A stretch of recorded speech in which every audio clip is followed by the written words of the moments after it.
This podcast is brought to you by the Podtower, hosted by the Watchtower database. Visit youtube.com/thepodtower for informative, hilarious DC animation-themed podcasts and live streams every week. And check out the Watchtower database for DCAU video essays, timelines, fan theories, and more.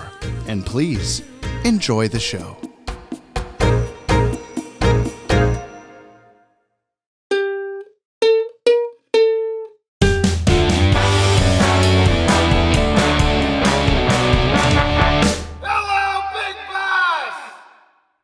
Where are we? Oh. Where are you? Where are you? And I'm so Superman.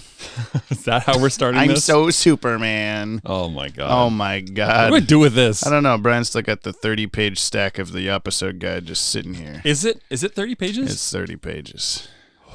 It felt like 3 hours. 3,000 IQ points dropped doing the episode guide. All that whiskey. Probably. Oh, man. We're still drunk. We're doing this immediately after this. Hi. Hey. If you're listening to this, I'm sorry. Wow. Is that what you said at the start of the Batman? I said at the start of the Batman. I remember that because of my massive IQ. My IQ is so high. 3,000 points. 300 million points. Oh, mine's Pinky small. to the mouth. Or like Steve Martin going 250 big ones, and his head spins around.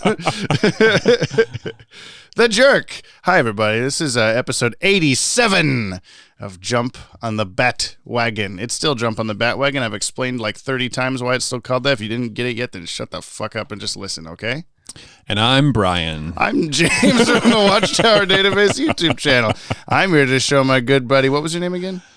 Brick Broderick Lees, the entire DC animated universe from the start to finish for the very first time in the controversial airdate order. I stumbled slightly, but you kind of gave me a little bit of a look, but we're just going to move on. Just move on, it's fine.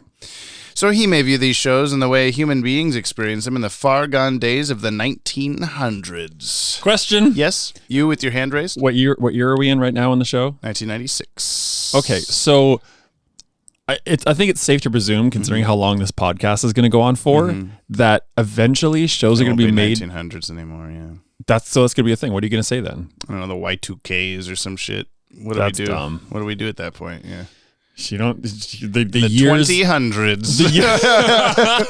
The far gone days of the 2000s.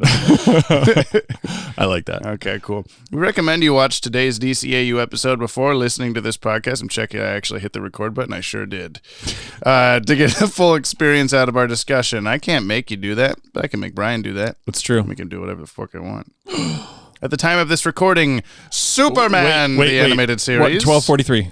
Mm-hmm. Superman, the animated series, is streaming on Max. Brian's dog. And if he had a mouthful of drink, I did it for him. That's our new, back and forth. Yeah. The time of this recording, Brian says the time, is streaming on Max. My dog. And available on DVD and Blu-ray. Today, we are watching Superman, the animated series, episodes 1 to 3. The Last Son of Krypton. And I believe we don't have any champagne here, but we talked about this before, that this is our first time, that this is the first, second, and third produced episodes, and the first, second, and third aired episodes. It finally happened, Brian. Jamie. Yeah. I think I need to go get the whiskey. It's in the house. I know. It's in the house. Go get it. Are you going to get it in real time right now? I just keep the listener entertained while you sprint into the house. No, that's too far away. I think you just woo, time travel. Brian, would you say we have just fast forwarded to the point where you have brought whiskey to me? Oh. Wait, are we shooting this or are we just sipping I'm this? just sipping this. Okay. Oh, it's like way earlier in the day than we should be drinking this. But yeah, this is we talked about popping champagne whenever this happened, but we don't have champagne, so you know what? Whatever. Whiskeying up again. Aired originally Friday, September 6th, 1996 at 8 p.m. on Kids WB. What? We have moved from Fox Kids. We're never going to be on Fox again. Oh my God! What? Yes, Batman was in syndication on Fox Kids for a long time, and then for whatever reason, the syndication rights ran out, and everything moved to Kids WB, Warner Brothers channel, which makes more sense because it's a Warner Brothers cartoon, you know. I don't know if I clocked that. Were you familiar with Kids WB at all? Like, did you ever watch any other Kids WB stuff? I mean, like Animaniacs. Well, yeah, but there was also like, let me think about it. There's Jackie Chan Adventures, Nope. Men in Black, the animated series, Nope. Godzilla, the animated No, series. this is also. Is this your childhood? Pokemon. I did watch Pokemon. Yeah, that's Kids WB. Max Steel. That's something you're making up. Yeah, there's a lot of stuff. It's mostly like early 2000s stuff was Kids WB, but this is like toward the start of Kids WB existing. So yeah, you were in college already. Early 2000s, I wasn't a child. No, that's right. But I did watch Pokemon because it was awesome. Yeah, of course. We skipped 355 days since the finale of BTAS. 355. Yeah. Literally 10 days from a year. Yeah, and it would have been one day off from that, but it's a leap year, so yeah, 1996. This was written by Alan Burnett and Paul Dini. Directors were split amongst the different parts. Part 1 is directed by Dan Reba. Part 2 is directed by Kurt Gaeda, who's a new one for us. Yep. And Part 3 is directed by Dan Reba and Bruce Timm. Sure, why not? Music for Part 1, Lolita Ritmanis, your favorite. Part 2, Michael McQuistion, and Part 3, Harvey Cohen. And then we have animation by Coco Enterprise Company / Dong Yang Animation Company. I'm sorry, you're going to have to explain this to me. So Coco, all I have written down, but I did ask Dan a little bit about this. So I've written down in the show notes is Coco is known today as CNK International, which doesn't mean anything to either of us. So for the longest time, my favorite episodes are animated by Coco. Like this is my favorite animation company. Like that, everything always looks so good. Then I realized that every episode that I think that is actually Coco / Dong Yang, and I think at some point it's like someone from Dong Yang like left and created Coco, or they give each other different areas of the episode or different jobs on the episode or something. Because from here on out, I don't think you'll ever see just Dong Yang. It's always Coco Dong Yang. Weird. Yeah. I don't get it. I don't know. Okay. And I asked Dan about this, and he wasn't even like 100% positive what it was. I asked a couple other people, and they're like, I never had to know why or what that meant, so it doesn't matter. So yeah, whatever. That's what it is. There's a listener out there somewhere that has, I like, know what deep Coco dive is. Yeah. Right in. They're Let in us love know. with the Coco, you might say.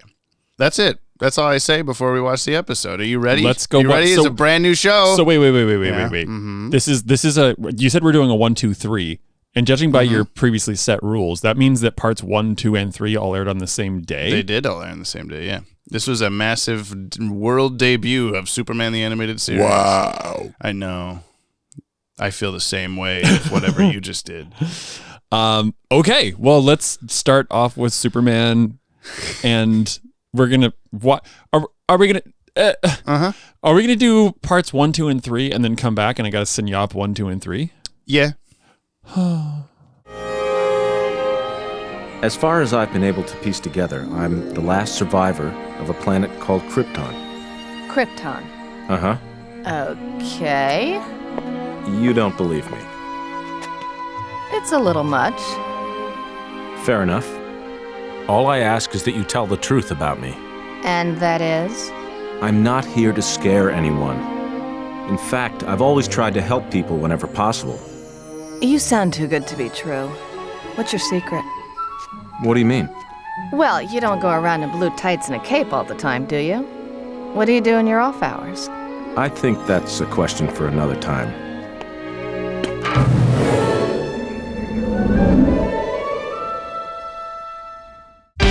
Superman. Oh, do we drink the things? Superman. Why don't you float on in here and we'll discuss it?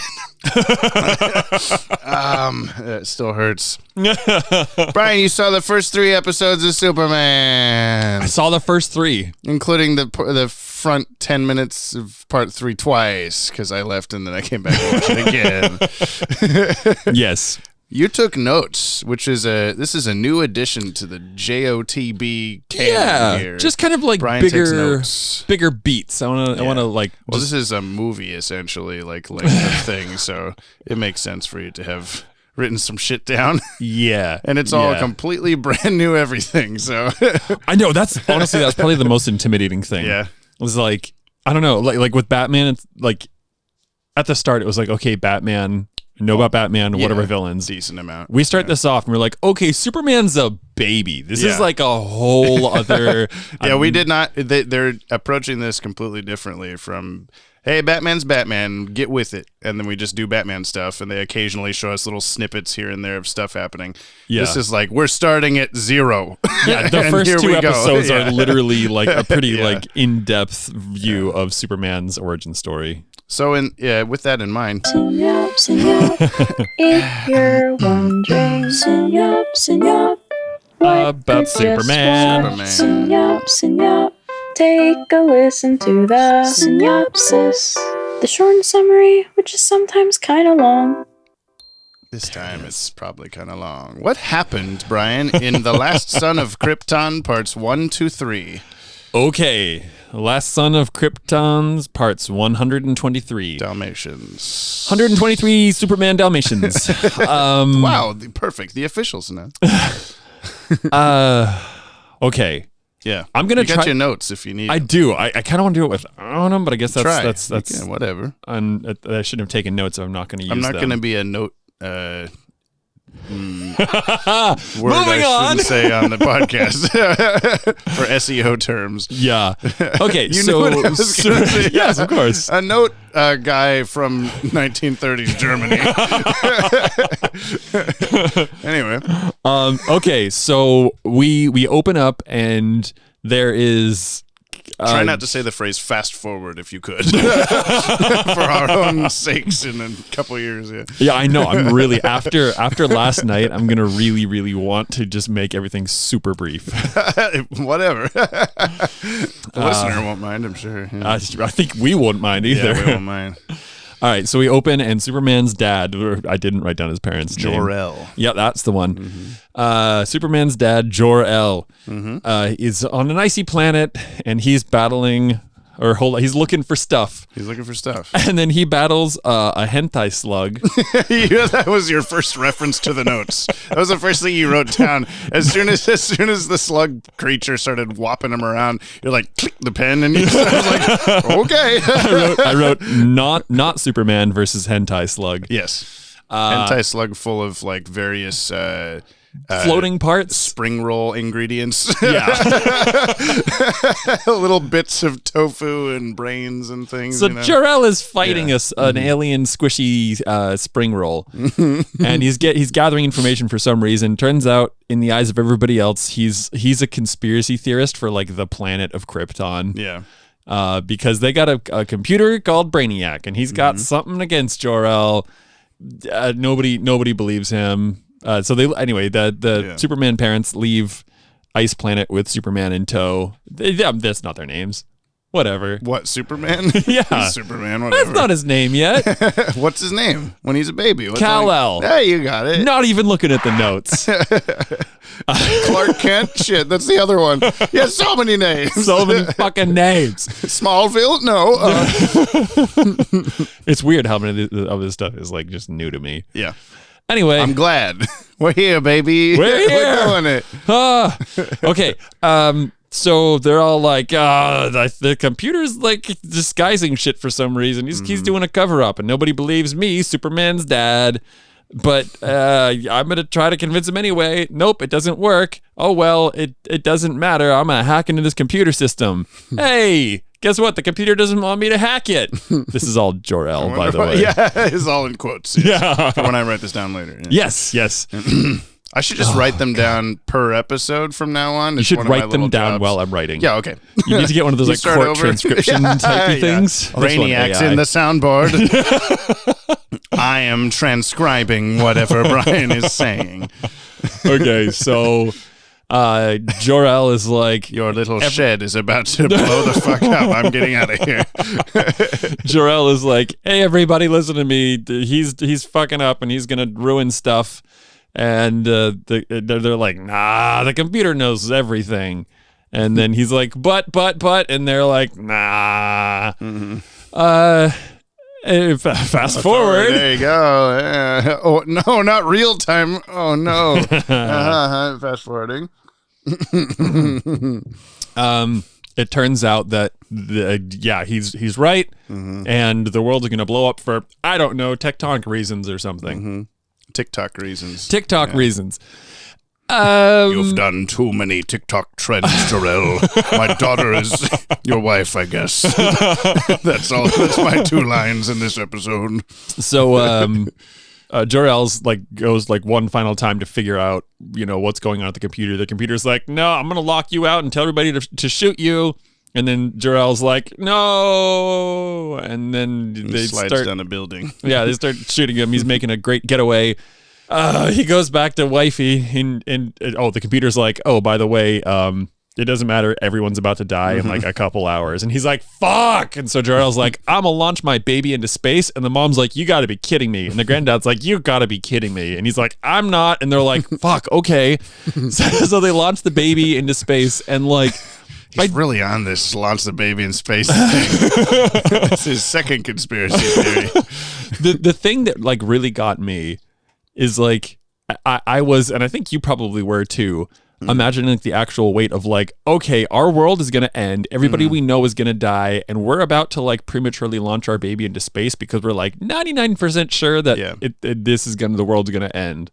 And they're just kind of like, oh, fuck, really, Jor-El? And he's like, yeah, babe, we got to do it. And she's like one like single tear, like, okay, well, he's like, fucking he's been put to sleep. Let's launch him in this space pod. You said specific. Yeah, I think what you're getting to here is that they like, you're not really reacting very hard to what's happening. Like, but it was weird because I'm going a little off your Sinyap, but I haven't despite the fact I'm quoting it left and right the whole time we're watching. I haven't watched this episode in quite a while. I don't think I've watched it since having a kid. Does it slap different? It slaps different. Like box macaroni? Like the best box macaroni, but no, the worst.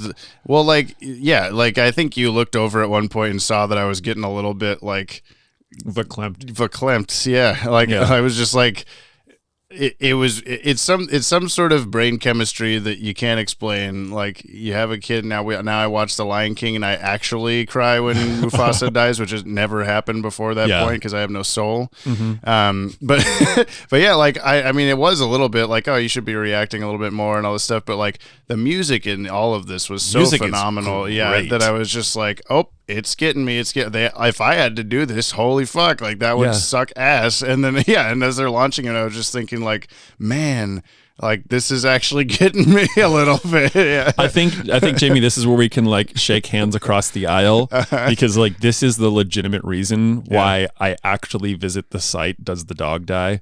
Oh yeah, because I'm just like having. You like can't actually, do it. having actually like lost some pets. Superman's and some dog dies. That little puppy dog. He does die. That's the only. I'll just tell you now. That's the only time we get Crypto. I don't know if you're aware of Crypto. Crypto, the super dog, is like a Superman character that is a white dog with a Superman cape. That does he have long ears? Superman powers. And he looks like that dog, but grown up. And that's so Krypton he survives in the DCAU. Yeah, no. Yeah, obviously. No, he's out there. Don't worry. Yeah, sick. Okay, cool.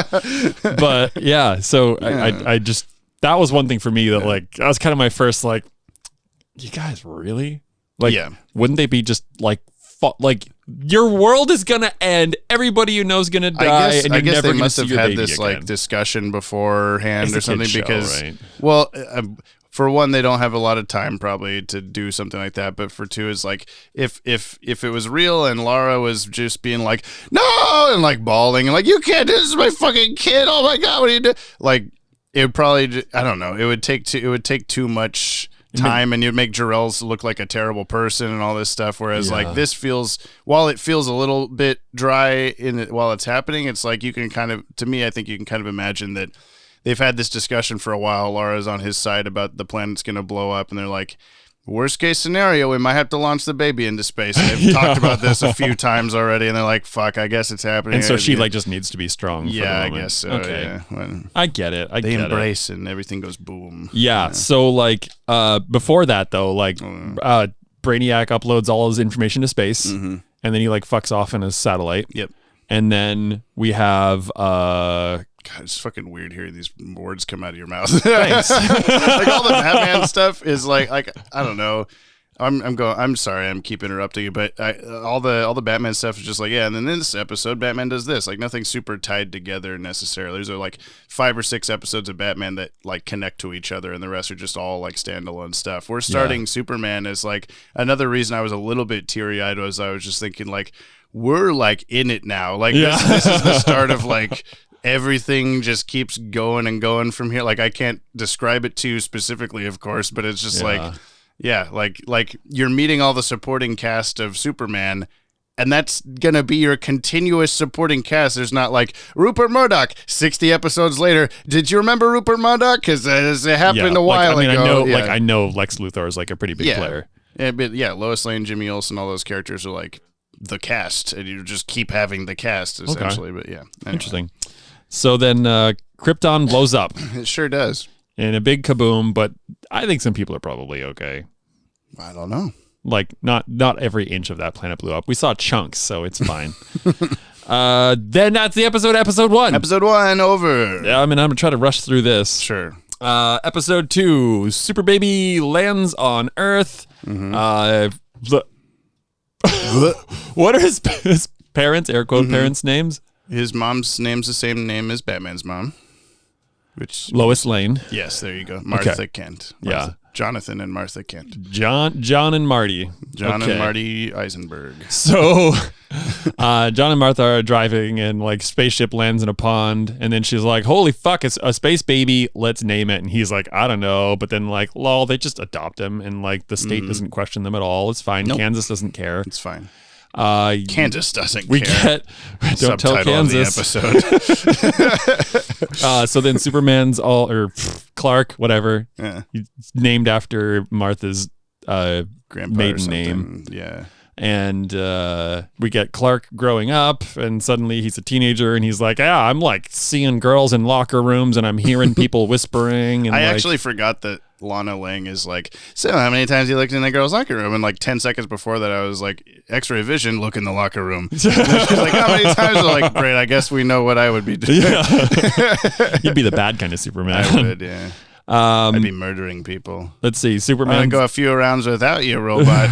Oh, too bad. I'm gonna cave in your skull. We'll get to that. We'll get to that. So then, Clark is all going back to his parents, John and Martha, and being like, hey, why do you have all this stuff's happening? And they're like, hey, check out this spaceship that you haven't seen in your like 17 years, something like that. And then they're like, oh, also this box, which didn't seem like it came from the spaceship. Martha just kind of had it on her. There was one shot of Lara like putting it in a little disc drive. Oh no, I saw that, but I meant like Martha just like it was like, oh, and this was in there. Yeah. But anyway, it's this whole thing, and it like it scrambles some stuff, and it looks like a Superman logo, and then it brain talks, and Clark gets to meet his parents in like a hologram hallucinatory sort of experience, and he just gets the whole story of his past and his planet. We fast forward. You are doing this now. I know. This is purposeful. How could you do this to me? I don't know. Easily. Classic. So then Clark is all like, oh, I got all these powers, and now I want a job at a newspaper. And so he gets that. And then there's a jet, and there's a jet that's like, there's a bad guy. Okay. Yeah, you got it. There's a big, they're doing a press thing. They're doing a press conference, and there's and fucking, What's his name? Lex Luthor. Lex Luthor. He's got a big robot suit. Lois Lane, Lana Lang, Lex Luthor. Oh my God. That's a thing. We'll talk about. Oh, okay. Lex Luthor's got a big robot, and he's like, yeah, the military's going to love this. And then, somebody stole it. And then Superman's like, or Clark, he's like, I'm going to be S-Man, and I'm going to go get this thing back. Side note, that's my least favorite part of any of this is the first time we ever see Superman. I mean, we see him in the intro, so you're already just like, yep, there's Superman. Yeah. But the first time we see him is not the most like well storyboarded shot. He's just kind of standing there holding the thing. Like you would think it'd be a lot more triumphant. Yeah, he's holding a big girder. Yeah, well, even then, like it could have been some kind of like low like hero shot or like Lois Lane's pav or something. He's just get a straight on like wide shot of him just standing there and this I'm like, yeah, okay, there he is, I guess. A little anticlimactic. But yeah, that was the only part that I always wish was better in this. Yeah. I get that. Yeah. So Superman goes after these people who stole this robot suit, and they're terrible shots on their little jet bikes, and there's missiles. They shoot him, and then they look at each other and go, "Well, hey, that didn't work. I guess they try to leave." So Superman or S-Man, whatever, he's going after this jet that stole the robot, and there's missiles flying everywhere, and one of these missiles goes astray and hits a jumbo jet. And it blows off a wing, and then Superman's like, wow, how did I not hear that jet? Yeah, I've never thought of it that way, where you're like, how did he hear that? I'm like, I have no explanation. He heard these like jet bikes and the small jet approaching through like a building's walls and stuff, but then he's like in the air, flying around, and he doesn't see or hear this jumbo jet. On the like scientific well, not so much that's not how that works, science of it, but more so just the like. There will be a lot of inconsistencies with, I mean, even in part 3 where you pointed out, like, so he can't, like, handle these bullets, but he could stop the plane, but he can't handle electricity, but he can handle a rocket, but he can't, like, you don't, it's very vague, and it's just kind of, you kind of have to let go a little bit and just be like, whatever the story calls for in the moment, Superman can or can't do that thing. But it's also a little annoying sometimes because you expect like, oh, he can do that, but then he can't, or vice versa. Can you just rip off the "that's not how that works" button and throw it in the trash? Yeah. It'll be a "that's maybe, I don't know," kind of. I like that. Depending on who's writing the episode, Superman can't do this thing. Yeah. Okay, so Batman that's theme. End of episode 2. Batman or get out of there. Get that out of your head. Clark kind of accidentally maims an airplane. Start of episode 3, and he's like, hey, I'm going to try to save this airplane, and he's flying in front of this crashing jet and steering it through the city streets, and eventually, like, you know, kind of like gingerly drops it on some people in a boat, and then like it crashes right before it's gonna slaughter a mime, and then Superman just kind of flies off, and everybody sees him and takes video footage, and some guy's got a 2,000 millimeter lens in his Sony Handycam that he's holding real still, like especially really zoomed in. Yeah, he's really good at it. Should hire that guy instead of Jimmy Olsen. Lois Lane looks up at Superman flying, or she looks at the footage of him. Looks at the footage of that this guy got in his Sony Handycam, is like, nice S. And everyone's going to talk about that. It's just like S. I don't know if you knew that. And then the newspaper dude's like, Lois Lane, like, we need to get an interview with Superman. And then Superman just happens to be under her car. She's driving home, and he's like, I'm going to pick up your car, and then let's go talk somewhere quiet. So that happens, and Superman gives her a brief interview, and very brief. Yeah, very brief. I flew your interview. car up here. Hope this is not farther from wherever you were going before. Right. Oh, this is Santa Monica? You want to be in Metropolis? Yeah. Whoops. This is Gotham City. I didn't mean to do that. You're in Big Bus? Yeah. Wait, come back. I don't know where you put me. We don't have GPS yet.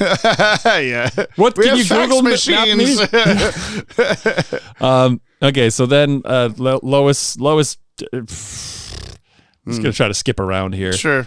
Is trying to figure out how's she trying to figure out where the robot went? She and just Clark happens go to go to the library. docks. They go to the library and they're like, Lex Luthor was meeting with Kasnia boys. Oh, that's right. Yeah. I didn't write down the library beat. That's all good. My bad. Kasnia. So they're like, Kasnia, it's a country, and there's all sorts of political stuff going on there. You should probably not like them. How do you think Kasnia is spelled?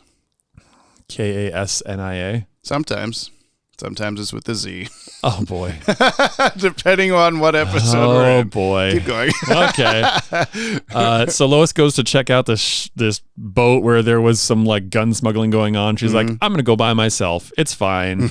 Hey, a random crony, here's 75 cents. You should definitely call the cops for me. And he's like, yeah, unless I want a soda. His name is Bibbo Bibowski. Great. Brother Bibbo. What are you doing? Oh, Brosian. Oh yeah, Brosian Bado. That's the tea that Brian served me this morning. That's the name of the tea.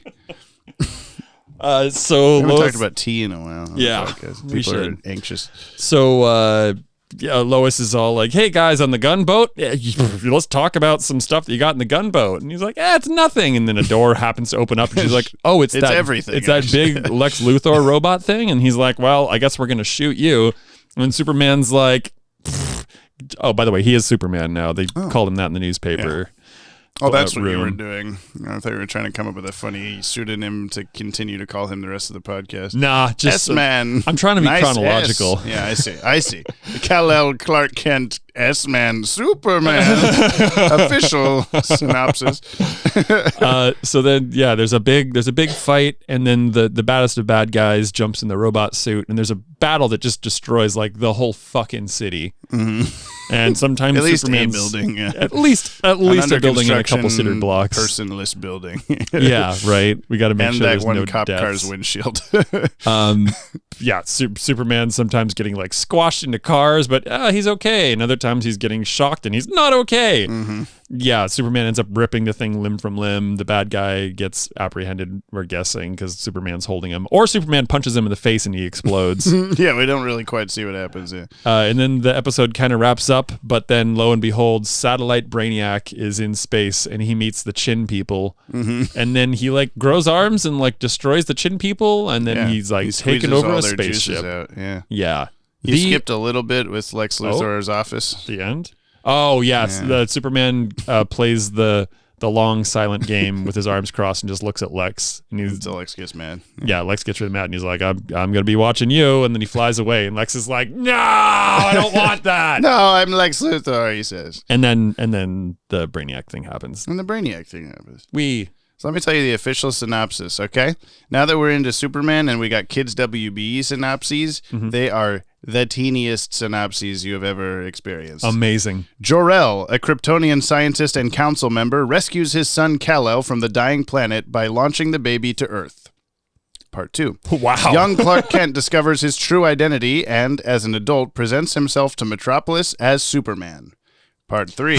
Superman thwarts a plot by Lex Luthor to sell the Lexoskel Suit 5000 to Kasnian terrorists via their agent, John Corbin. The end. By the way, that name, the Exo whatever 5000, they got it wrong. It's either the Lexo Suit or the Lexoskel 5000, but not the Lexoskel Suit 5000 as presented here. Dumbasses. I mean, why way, 5000? Yeah. Like, is this like a Ren and Stimpy vacuum kind of naming it seems convention? like an Acme thing or something, yeah. Dear Lord, I need more whiskey. So what did you think overall? What's your main takeaways here?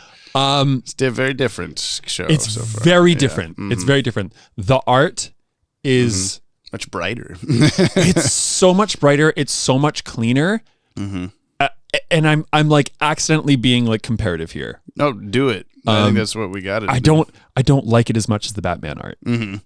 Like, because that's just like, we've been in like 2 years of like dark and brooding and grimy and all this stuff, and now we're just like Krypton was like beautiful. It's like, you know, the sky is like a crystalline pink and everything is futuristic, and the buildings are so poorly made. They're really weirdly constructed. Yeah, that one that's like a giant top-heavy, like big old thing on like a teeny Space Needle stick, and I was like, oh, it fell over. I'm so surprised when the earthquake happened. But that's the thing for me is like, okay, these people seem to be like very there's a serious dichotomy here. Let's go back to the very first part, the very first episode. Jor-El is like, I'm going to like float into this super futuristic thing.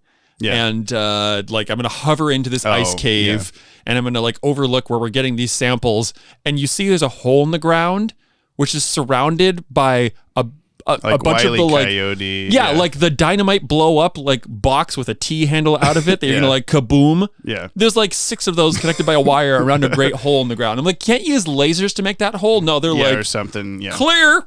Yeah, it's a weird like I guess I don't envy them for trying to like, hey, for just one single episode that you'll never see again, you have to come up with like an entire language and architectural style and clothing style and everything. It's like, I think for what it was, I think it was pretty cool and unique and whatever. Yeah. But yeah, there was stuff like that with that, and there was also like they just have guns, like they're just like a normal looking gun, you know, whatever. And I was feel surprised. Like it was kind of lasery. There's just a dog. There is just a dog. It's not like space dog or whatever. It's just a dog. Yeah.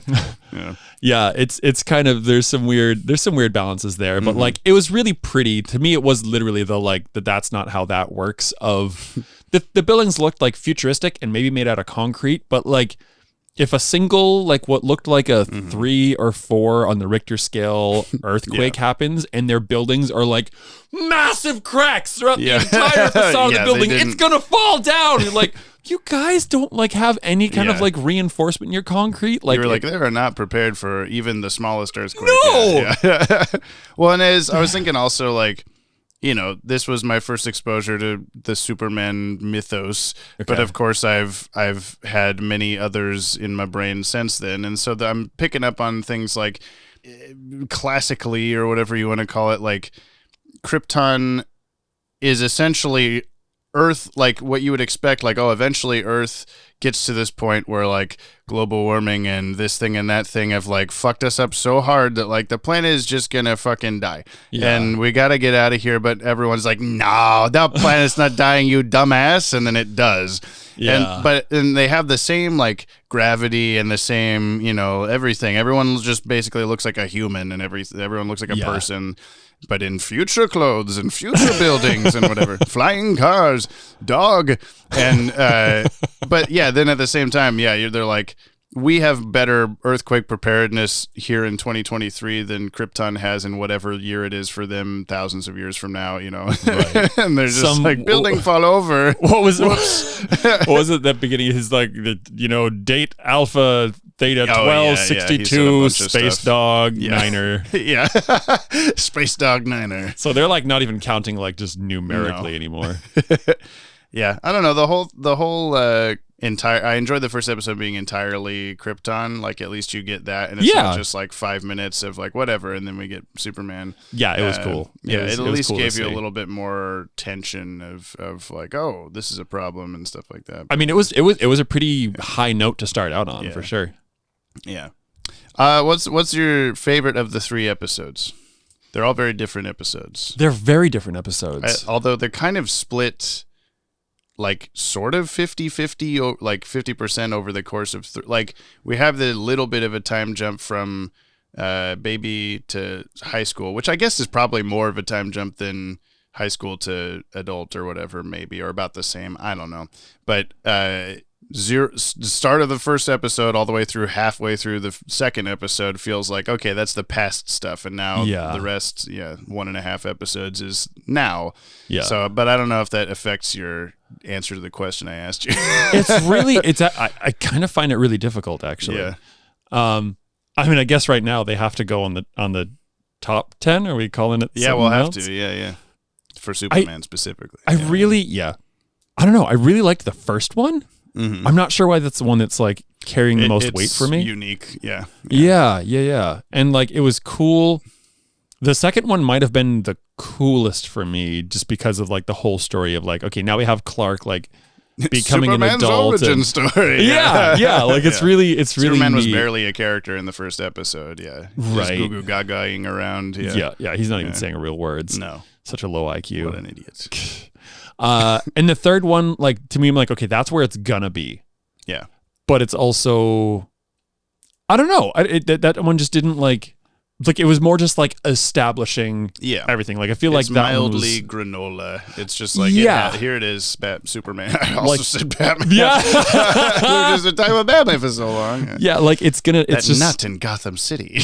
I loved that. I loved that, which was interesting because it also gives you like a perception on like what's going on People know about Batman. Yeah. yeah, and like what their opinion is. That and, weirdo who keeps traveling to like Egypt and London and stuff. But like, what I want to know the timeline. Yeah. Like, do you I have can a tell you, timeline? yeah, this is happening about a year or two before the end of BTS. The start of Superman is. Yeah. Okay, so like they are like in. Hey Max. I hear Superman is streaming on you. Pull back the fur. There he is. I've switched teams. I'm Superman now. Max will stream whatever you want. Whoa. So like it would have been like the beginning of Batman when everybody in Gotham is like, who's this crazy dude? DCAU timeline. I'm just going to throw this at you. Batman the Animated Series, present day, takes place about 1992 to 1997. Okay. So then Superman here, we're starting about 95, 96-ish area. Okay, yeah, So, yeah, that checks out. So it's not like Batman stopped the Joker. Everyone's like more okay with Batman now. Yeah, he's not like, they're not, oh, this urban legend, a leprechaun man, what is happening? Yeah, they're yeah, like, okay. he's Batman, yeah. Okay, well that Even that Martha checks Kent out. has heard of this nut. Yeah. All the way in Kansas. All the way oh my in Smallville. God. Look at how many different made-up locations there are now. Like there was Gotham City, but he's going to all these real-world places usually if he goes outside of Gotham. This one, they're like Metropolis, Smallville, Casnia, and all this stuff. I'm sure there was another one I probably missed. Yeah. It was. That was a weird. That was a weird thing for me. You can't prove Krypton didn't exist. True. That's true. It was a weird thing for me when the guy's like the newspaper dude or whatever is like, yeah, he's all the way from Smallville. Yeah. And she's like, Smallville? And he's like, Kansas. I'm like, don't lead with the town that no one's heard of. Yeah. You know, if even the viewer hasn't heard of this, yeah. Yeah, unless yeah. you caught the water tower, which you did, I think. Yeah. Was that a cluing into like, oh yeah, like the TV show Smallville? Was that what you were doing? I never watched Smallville. Neither I did saw a lot of commercials for it, and so I was like, oh, small. And then I saw that, I'm like, oh, that must like actually be the town That's that why it's Superman's called from. that. Yeah. In Kansas. Yeah. But like, why would you like? Again, yeah, name it after the thing. Like yeah. for my hometown, like, I mean, not that anybody knows where New Hampshire is anyway. I'm looking at all of I've you, never been viewer, there. Yeah. except for Alex. But you know, that'd be like me like going to Boston or New York and getting a job, and then be like, "Oh, where are you from?" And be like, "Oh, Andover." And they're like, "Andover, yeah, New Hampshire." Like, yeah, start with that. Yeah, yeah town of you're 2,000 people. Yes, of course I know. Yeah, at least, or at most, yeah. At most, it's probably 10 like million. Yeah. Smallville, Kansas. Yeah. But yeah, so I think going back to your original question, like I think I'd put them in my order right now. Well, yeah, in the order of the you'll show. have to. Yeah, you'll have to. We're top 10ing them as if they're one thing, Right. But you're if you had to order them among themselves, It would be saying- 1, 2, 3. Yeah, as your top. Yeah. Episode. Yeah. Okay. Yeah. I think I can agree with that. Yeah. Yeah, okay. They go from most interesting to least interesting. Like part 3 is mainly just like all the stuff's been established and Superman stops it now. Like Yeah. he stops the bad guys at the end. Yeah, and I think that's, to me, that's kind of how it read, and like that's how it was supposed to be. Is just like, you know, we're getting this whole story arc, and now it's like, okay, this is what you're supposed to expect. And I actually forgot that final little cliffhanger-y Brainiac thing happens. Because I was like, oh, hey, Superman, you're okay by me. Get a pizza for $4.99 down at Domino's. The guy on the thing. And then Superman flies off past the Daily Planet at the end. It fades out. And I was like, yes, the end of the episode. And then camera comes out from behind some asteroid or something. I'm like, oh, shit, fuck, I forgot about this. And that's just like one of the many, like now, like I said, like now we're in the thick of this shit where it's like, oh, the story. Like, things are happening or whatever, yeah. So like Brainiac's doing some shit. Yeah. So I foresee like, yeah, Lex is, I think, going to be an interesting bad guy. He doesn't do too much in this episode. He just kind of sits by. I made the joke of like Gil Mason ducked before everyone else ducked because he's just like casually walking out of there like, blap, I knew this was going to happen because I orchestrated this. Yeah. It's like, oh, be a little more obvious. Why don't you? Everyone else is screaming and running around. The thing that one of the more interesting things for me is like, I get Superman like wanting, or Clark wanting that S from his parents' little thing. Like obviously it's a very like graphic visual symbol, like representation of his past. Like, okay, I get the S thing. Why would he bother to don like spandex and a cape. Like the cape does nothing for him. The cape is the little blankie from his escape pod. You're telling me that the strongest person on the planet has one of those, like, he's still toting around his baby blanket? He's Linus, yeah. Is that Linus? On I think whichever kid has the blanket, yeah. Oh my God. I don't know if they explain that in the show. The tie-in comic goes a little more in depth on like the creation of the costume and stuff, but that's the only real like thing that you don't get from the show. But otherwise, like, I get, okay, like, so he's like got this, he wants this like try again. This is last night again. Well, you keep drinking the whiskey. What are you doing? He's got this like physical representation of his past. Sure, like, fine, but like, he just. Oh, okay. I need to just say what I'm saying. It's just a superhero thing. He just puts a costume on. I don't know. But like, he would be harder to recognize if he was just in like dude clothes. Why does he need to be hard to recognize? Why does he need to be easy to be recognized? I don't know. Why does he need to be either? He's just there. Just like if he wanted I would say, because he's trying to lead this double life or whatever, and if he's the most distractingly different looking than Clark Kent, then maybe that'll throw people off the scent or whatever, you know? I guess. But like, wouldn't it? It's not that different of a costume, and I guess that's my thing. Is like, I get that people in the world are like, costume dude, Superman, Clark.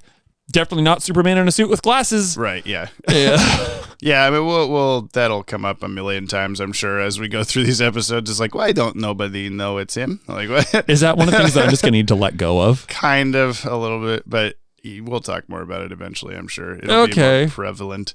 Though when you bring it up, it makes me think about how, like, obviously Superman doesn't have, like, a bat head. But otherwise, like, in terms of, like, shapes on his costume, like, he's got symbol on his chest. He's got underwear on the outside. He's got the boots. He's got the, whatever, cape. Yeah. He looks like he's like that. I don't want people thinking you're like that nut in Gotham City, but definitely take advice on what to put on your body. Yeah. Like, it's a little bit, yeah. Like, the whole, like, primary colors thing, too. Like, if he's, America. like, all red, I guess that's what Kansas. it is. It's probably, like, just having that, like, representation of the original Superman sort of vibe. But, it's like, not, why you couldn't do this. This show is a lot more, I mean, at least what we've seen of this, I would say, is a lot more, like, traditional, like, this is how it always happens, and we're doing Superman, so this is what's happening. Like, the only thing that's really the big difference here is that Brainiac is not traditionally from Krypton. He's just a bad guy alien that Superman fights, and in this they threw him in as like part of his origin, which I think is a lot more interesting and cool, and and more like, ooh, scary things are happening. Thing, did they mention this? Because the thing that like's not sitting well with me is that like Brainiac foresaw the destruction of the planet, didn't tell anyone. No, because he's evil. He wants to just save himself and get out of there. But he could. Do what? He could just save himself and get out of there. I mean, he did anyway. Why not tell the everybody Kryptonians? I don't know. Kryptonites? Well, he might be back, Brian. You might find out more stuff. It was kind of funny, the whole episode where you're asking me questions that are like, it'll be explained later. Yeah. Although you had the question of how do we find out how Superman flies? Like, what causes that? And I'm like, yeah. And then later, they very, like, throwaway line about, like, the sun's radiation will allow you to do shit. Yeah. Yeah. But then it's nighttime, and you're like, the sun's not out. It's like, he was in the sun earlier. He absorbs the sun stuff, Wait, so that mean if you put him in a cave for a week, does he not have his powers anymore? Nah.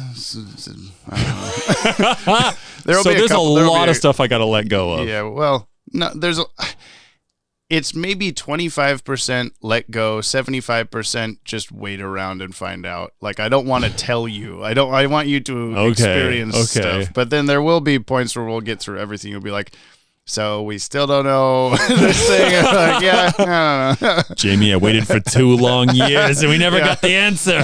Batman is just a guy. I don't know if you knew that. Oh my God. Let's talk about the cast of this episode. Give me the cast, because I'm very intrigued by a few Everyone's voices. new, so I get to tell you all this stuff. Okay. We got Christopher McDonald as Jor-El. He plays Harvey Dent in Beware the Batman, Captain Nemesis in the Ben 10 franchise. He played a character named Lieutenant Richard Castillo on Star Trek The Next Generation, specifically in the episode Yesterday's Enterprise, which is a very good episode. I'm getting through the stuff that you don't give about. He's Kent Mansley in The Iron Giant, who's the like main like agent guy that's like, fucking robot. Cool. You don't know The Iron Giant, Brian? No. Fuck, man. That's I saw it like movie. when it came out ish. All right, we got to watch that. I got to put that on. I'm putting that on the fucking list right now. With Brian, movies to watch before he dies.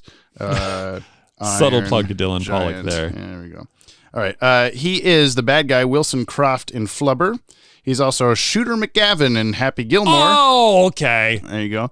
And he'll be back as another notable role later. What? Sorry, what's his name again? Christopher McDonald. That's right. Okay, I think you it know his was. Face if you saw it. Oh yeah, I mean, Well, I definitely know him. But Yeah. I mean, that's specifically in the Batman episodes. He has a cameo in. Does he? Yeah. What? Who? He's in the the Scarecrow episode. He's one of Batman's or Badman. I don't know if his name is actually Batman or Badman. I don't know. But he's in one of his hallucinations as like one of the things he's afraid of. Oh, really? And then it's like just a video of him being like, "Oh, most people know me as Shooter McGavin, but thanks for knowing my work." I don't remember that. That's weird. yeah. I gotta watch Yeah, that yeah. again, I guess. We got Finola Hughes as Lara, whatever. They said it like 4 different ways in the episode. I was a little confused. She plays Lady Shiva on Beware the Batman. I only included those two. That's a like 2011 CGI Batman show that's not part of this. Oh, okay. I just thought it was interesting that both of Superman's parents were on that show as different characters. Yeah, why not? She's the voice of Queen Anne in Pocahontas 2: Journey to a New World. Her main thing was she has been the character of Anna Devane, whatever, on 122 episodes of All My Children and 1,626 episodes of General Hospital. Oh my God. Yeah, that's her big thing, I guess. This is her only DCAU credit, so we'll never have her again. Oh, shoot. So the parents never come back again? No, I said the dad was one other guy later. Well, but I know now that the parents don't ever come back. Still incorrect, but anyway. What? Corey Burton as Brainiac, spelled incorrectly without an E in part 2 for some reason. Huh. He's the voice of the Critters in Critters, 1986. He played Hugo Strange in Batman Arkham City video game. The Mole in Atlantis: The Lost Empire, which is a guy with big goggles and stuff. He's the Woody's Roundup announcer in Toy Story 2. He was the voice of all of the Titans in Hercules. He's also the voice of Zeus in the Hercules TV series instead of Rip Torn. So I like how we got Danny DeVito is Harvey Bullock instead, and now Rip Torn is Brainiac instead. He's Prince Ahmed in Aladdin, who's the guy that he's like, Princess Jasmine, marry me. I'm going to call you a street rat in the streets. You Aladdin guy. Yeah. Anyway, he's been the voice of Ludwig von Drake, Dale of Chip and Dale, and Captain Hook in Disney stuff for the last several decades. Cool. He's also Professor Owl in the 90s Disney sing-along cassette tapes, which I thought was a really fucking weird, obscure thing that he did. That's pretty obscure. Notably, he's the Lizard on Spider-Man 80s animated series. Sorry, he's Gruffy Gummy on Adventures of the Gummy Bears. He's been the voice of Count Dooku on most animated Star Wars stuff, and he is James Bond Jr. in the James Bond Jr. 90s animated series, which I did not know was a thing. Nope, never heard of that one. I included that for you. Thanks. Also, it was, the last thing I wrote down for him, which was an interesting credit, was in Fantasia. He dubbed over the narrator when they remastered the movie for the year 2000. For like Fantasia 2000 was coming out, they re-released Fantasia, and he dubbed. I don't know if there's something fucked up with the footage or what, but yeah, that was a really interesting thing. I've got questions. Yeah. Is that okay? I don't know. I mean, like the big thing for me is like, okay, so the audio was separate? I guess, yeah. The audio was separate. So, but they couldn't remaster. Well, like the narrator guy on Fantasia is almost always in shadow, I think. No, that's the conductor. I don't know. I think it was just that, yeah, they lost the audio or couldn't remaster it or something. I don't know. But then, like, what about the audio for the rest of the movie? The musicians would have been recorded differently. Wouldn't the voiceover too? What are you asking me? I'm just confused as to why they had to that was or why lost. they Yeah, did that. I have no idea. I can't answer this for you. Damn. But Brainiac was that guy instead. Yay. Tony J as Sol Van, who's Laura's dad or whatever, old man Kryptonian guy. Got it. He is Baron Mordo on Spider-Man 90s animated series. What? Wait, Soul Van? Sol Van. All I'm thinking of is that's painted on the side of some like 1983 Dodge van. I'm the Sol with Van. like a wizard. Yeah. He's Shere Khan in Tailspin. Oh. Frollo in Hunchback of Notre Dame, the main bad guy's priest dude. Okay. Monsieur Dark in Beauty and the Beast, who's the like jailer guy. He goes, I love it. That guy. Okay. And he is Teacher in Duckman Private Dick. Oh, thank God we got one. It leaks over. Yeah. We have Roger Rose as Driver Cop. I don't know what I think that's on Krypton also. I don't know. He was previously TV host in Joker's Wild, Gilbert in Batgirl Returns, and Jaguar Shaman in The Worry Men. Okay. Brian George as Councilman, previously Jimmy the Jazzman in I Am the Night. Sweet. He was the guy that says, upstart scientist with apocalyptic visions. That I said as he said it. Jesse Batten as Baby Kal-El, only acting credit ever. I assume it's just someone's baby. Okay. I was wondering, like, that sounds pretty convincing. It's a baby, yeah. It's not someone just going, "Ooh, I'm Superman, I'm a baby. That's what he said. That's what he was trying to say. Vernie Watson Johnson as Female Worker, who I think was the like, oh, welcome back to the science lab, Jarrell. How was it out there in the cold at the very start? She was previously Doctor in Fire from Olympus, party guest in Mask of the Phantasm, who's like hanging off of Bruce. Oh, why don't you just fucking marry somebody, you idiot? And Dana Blessing in The Worry Men, who's like, you told me to leave the money on the windowsill, you fucking idiot. Come on. Wait, I got a Yes, you with the hand up. Oh, yes, thank you. Brian, Brick in the back. I'm going to have to do this more like this. Okay, so, like, Yes. this is now WB. Yeah. It Well, was it's been WB. Fox. The production company hasn't changed. Oh. It's just the network it's airing on. Oh, okay. Yeah. Okay, so I was going to say, like, was everybody who made it previously, the show, all the Paul Dini's and the Dan Rebas and all that, were just like, oh, we liked these voice actors. We're going to bring them on again. Yeah. But apparently it was like they were just already like on doing work. They're already on payroll area. or something. Yeah. Okay, cool. Tim Daly as Superman / Clark Kent. He plays Joe Hackett in 172 episodes of Wings. That was his big thing at the time, right before this. Okay. After Superman, he was Dr. Richard Kimball in the Fugitive TV series, the main guy running away. And he's been Superman in a ton of post DCAU stuff since, various movies. I might need to see a face because I don't recognize him.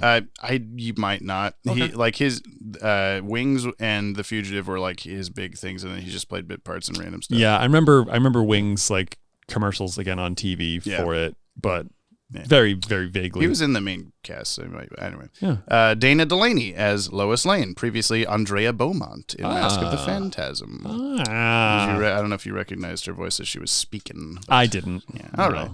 Clancy Brown as Lex Luthor. He is Captain Hadley in The Shawshank Redemption. Sergeant Zim in Starship Troopers. Colonel Schoonover in Daredevil and Punisher TV series, Red Hulk in The Avengers Assemble and Ultimate Spider-Man, Rhino in Spectacular Spider-Man, Captain Black in Jackie Chan Adventures, Trident in Teen Titans, Pork Pie in Hey Arnold, Mr. Krabs in Everything SpongeBob since 1999. Holy shit. Since the start. And also he's been Lex Luthor in a ton of post-DCAU stuff. So. Wow, he's got quite the career. Yeah, Mr. Krabs is the most recognizable thing, probably, but yeah. Yeah. Malcolm McDowell as John Corbin. He's the Clockwork Orange, Hold the Eyes Open guy. He was previously Arcady Duvall in Showdown, Ra's al Ghul's old-ass son. Mike Farrell as Jonathan Kent. He is most known as Honeycutt in 179 episodes of MASH. He was a bunch of other stuff too. Okay. Shelley Fabares, I don't know, as Martha Kent, most known as Mary Stone in 191 episodes of The Donna Reed Show, and Christine Armstrong in 199 episodes of Coach. Don't know either of those. Nope.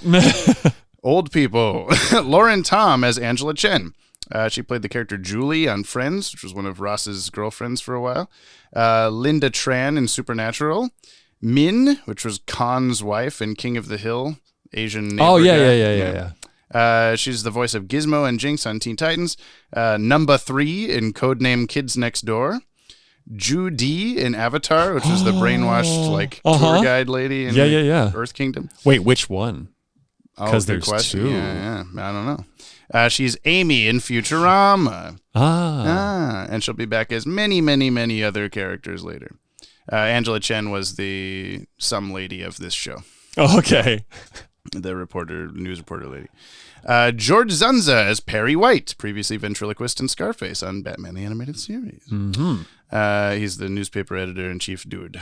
David Kaufman as Jimmy Olsen, photographer, dumbass galore.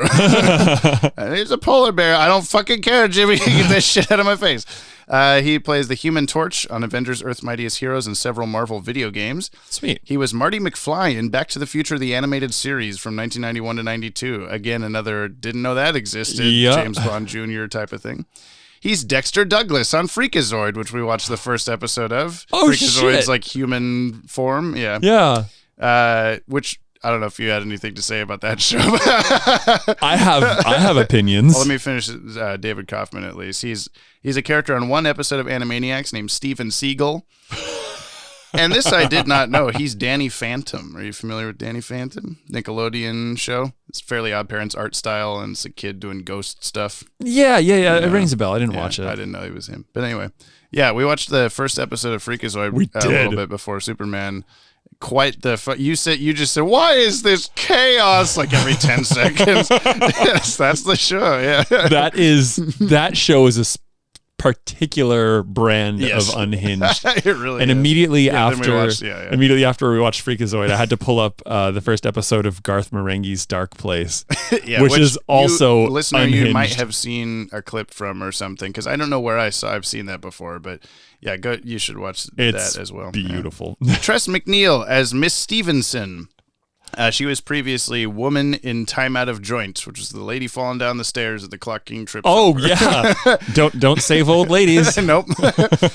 Jason Marsden as teenage Clark Kent, which you think James. is James Marsden. Damn it. Yeah. He was previously Spunky Spencer in Baby Doll. Okay. Robin was a fat kid, guitar playing in his garage guy. Yeah. Yeah.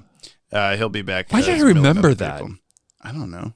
Probably because we had the same conversation about James Marsden isn't. Yeah. Jason Marsden. We have Dorian Harewood as Ron Troop, who is in one scene. He's the guy with his feet up on the desk and a hat over his eyes, and Lois Lane walks by and goes, "Shut the fuck up," and flips his hat off, and he's like, "Okay." Yeah. He was previously Dan Riley in The Forgotten, who was the bald guy that was like, "Oh, my family! Oh, I'm stuck in this box. Fuck!" And then Bruce Wayne remembers that he's Batman. What are you looking at me like this for? That's the name of my boss. Dan Riley? Yeah. Wow. At Boop here in Big Buzz. Well, supervisor technically. Interesting. And his name is spelled super weird, so it's probably fine. But Shirley Walker something. Yeah. Weird. Yeah. Kelly Schmidt as Lana Lang, redhead high school girl. She barely ever did anything else. She was in one episode of ER, this, and that's about it. Okay. Good for you. Yeah. You've done more than me. Yeah. Similarly to the baby Superman voice actor, Miracle Vincent as Denitra, who's the little girl that's like, an angel came and saved me when I fucking fell out a window like an idiot. What's the actor's name? Miracle Vincent. Holy shit. She also barely did anything else. She was a cashier in one episode of Drake and Josh, bit parts in Seventh Heaven and Ned's Declassified School Survival Guide. This, and that's about it. Cool. Yeah. Charles Howerton as Whirly Pilot and Terrorist Guard. So I guess those things are called whirlies. They're flying, the terrorists are flying. Sick. He was previously Lenny in Robin's Reckoning Part 2, who was like the pimp dude in the flashbacks. I was like, give me your money. And then she's like, no. Anyway, he was also a thug in Mask of the Phantasm. Okay. Brad Garrett as Bibbo. Previously Goliath in Sideshow. Big, I'm a guy. Yeah. Oh, Miss Lane, thanks for your quarters. I'll get some soda instead. And then last we have Nicholas Savalas as Attorney. Previously Yanni Stavros in Fire from Olympus. That was the guy running by Zorbo. And that's it. That's the whole cast. There's a lot of people. That's a lot of people. There's a lot of episodes. Yeah. And I had to introduce every single All one of them. them. Yeah. All right, let's do trivs. Give me the trivs. Okay. Give me the trivs, Jamie. Okay, thanks. All right. Brainiac attributes Jor-El's theory of Krypton's destruction to human error. This is strange since Jor-El is technically Kryptonian, although it can be attributed to the fact that Kryptonians on Krypton are virtually identical to humans on Earth. It could also be attributed to the idea that is prevalent in a lot of fiction in which any alien language is translated into the viewer's native language, in this case English, for better understanding, and saying human error is the most appropriate and relatable translation for whatever term Brainiac might have used in the Kryptonian language. Yeah, they could have definitely just said Kryptonian error. Or just phrased it differently at all. Yeah. In the first shot of LexCorp, we notice this. An E is used instead of B in laboratories, therefore misspelling the building sign as LexCorp Laboratories. It is fixed in the next shot. According to James Tucker, one of the producers, actually, I think he's just a director? Something like that. He's not a producer yet. Spoilers. Breaking the three-part structure around Krypton, Smallville, and Metropolis was an attempt to mimic Richard Donner's 1978 Superman film. Oh. Christopher Reeve, Superman. Yeah. Which, again, is just like, we're doing Superman, just do it how you normally do Superman. Yeah. Everybody knows Superman. Well, yeah, they did it well. Yeah. Jor-El calls the creature that attacked him in the ice cave a Shoggoth. Shoggoths were originally created by H.P. Lovecraft for his Cthulhu mythos, though he described them quite differently from the creatures seen in this episode. But I didn't bother Googling how they're actually supposed to look. They're not little hentai spring rolls. Do you want me to show you? Sure. I think I have. You got a Shoggoth? Oh, my game might be in the house. I have a H.P. Lovecraft game. And you have bosses, and that's one of the bosses. Okay. And I don't think they're hentai slugs. Apparently not. Perry White, editor-in-chief of the Daily Planet, originally set to be African-American in the series, but this was changed at the 11th hour when the network requested he be visually more in line with the comic book and live-action Perry Whites of the era. When we were watching the DCEU timeline last night, you were like, what's his Matrix guy? Oh, Lawrence Fishburne. Lawrence Fishburne is in this movie. He's Perry White in that movie. So that was the first time they finally he's going to be African-American. Yeah. About time. His last name is White, you idiot. But yeah, there's character model sheets of Black Perry White all the way up, like they're dated like the same final as everyone else is. And then it's right before they put the episode into production, they're like, "Hey, I'll call you up, Bruce Timm and guys, can you not do that?" That's kind of a weird call. Weird. Yeah. Because why does that affect? Point. Yeah. It doesn't change. Literally, it changes nothing at all. Yeah. There's there's storyboards even of that scene where they're like, "What do you call this guy? Nice S," all that stuff. Where he's a black guy, and he's not in the show. But I have no idea. Okay. Anyway, Superman's design is somewhat based on the 1960s Hercules animated series title character. I would like to show you Hercules. Superman is based on Isn't he based on Superman? Nope. Let me show you. This is the 60s Hercules cartoon.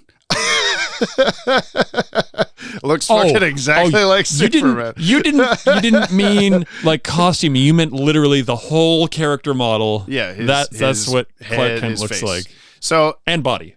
To not perpetuate a falsehood here, Superman was completely designed, already done, and then as the story goes, Dan Reba brought in so Bruce Timm was having trouble figuring out what his side profile would look like with the little pompadour and hair floop and stuff. He was trying a million things and couldn't quite get it right. Or you should have given him a mullet. Yeah, exactly. He has a mullet in many other things. Yeah.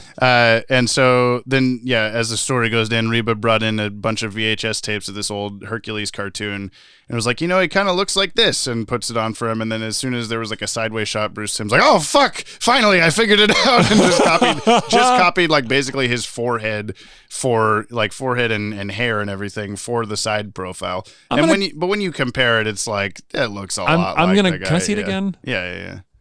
Here's the front view. That's just Superman. That's just Superman. Yeah, it's the same guy. Wow. Yeah. The look of the show, originally going to be much closer to the look of the 1940s Fleischer Brothers Superman cartoon, which is like these World War II era Superman cartoons. You've probably seen clips from them. In the same 40s era film noir aesthetic as Batman the Animated Series. This was changed before actual production on the series began, so as to separate itself from both of those shows. Okay. They were very we're going to do this, but it's just going to be... the 1940s Superman cartoons are like, they hold up really well even today, like animation-wise and stuff and quality. And so I think they basically realized, like, we're not going to be able to do this. Like, we're not going to be able to, like... compare it. We shouldn't compare ourselves to this, and then they also shouldn't compare themselves to Batman when they do a new thing. Yeah. So I didn't write this down, but you'll find this funny. Lex Luthor, yes, is based on Telly Savalas, who played Blofeld in On Her Majesty's Secret Service, which we watched together, and we had some opinions about it, which we brought up already. I wish. In that last episode, a couple episodes ago, when we asked Alex, I said had more like, time to talk about it. Yeah. Because I just want to know, with so many people that I respect saying such great things about that movie, why? Yeah. Why? I really I just, am I an idiot? No, I want to understand also. Yeah. Like, I want to like sit down with these people and watch the like 4.5 hours of that movie again, and be like, what is show me the good things. Yeah. What is good? Yeah. Please, what is good? Yeah. Well, I was glad that we watched that before getting to Superman also, for the sake of me being able to tell you that piece of trivia or whatever. I meant to look this up. I know I have it down somewhere. You had said, like, why does this guy look so familiar? John Corbin. Yeah. Facially. James Coburn. Let me look him up here and show you a picture. This guy? Yes, exactly that guy. You've seen him in stuff. Yeah. He's been in stuff. Anyway, there's more trivs for you. Okay. Among the passengers of the airliner are Bruce Wayne's secretary, Dana Blessing from The Worry Men, Ethan Clarke from Prophecy of Doom, who is the dad, like, come to the Brotherhood, Bruce. Yeah. And a man vaguely similar in appearance to Arnold Rundle from The Mechanic, who is the, like, I've noticed some Wayne Enterprises or whatever keeps buying Batmobile shit. Yeah.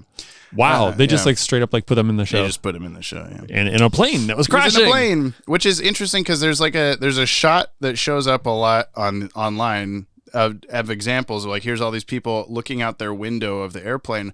That shot isn't in the episode. No, so there was no faces in the plane at all. So I have no idea, like, where that screenshot comes from. We don't see the pilots either, do we? We see one shot inside the plane looking out the cockpit at Superman, like, trying to hold back the ship. Oh, yeah, you're right. You're right. When Jonathan shows Clark's spaceship to him for the first time, he remarks that some babies are found in baskets, referring to the biblical legend of Moses, which Superman's origin is partially based on. Yeah, that makes a lot of sense. You had a good comment in that of, like, oh, there's in his 17 years of life or whatever, Clark Kent has never been like, what's in this part of the garage? Yeah. We keep it right here. I was kind of hoping it was just going to be one padlock like, that you could easily break with your Superman hands. Yeah. I mean, and like any kid ever has broken into everything of their parents, whatever.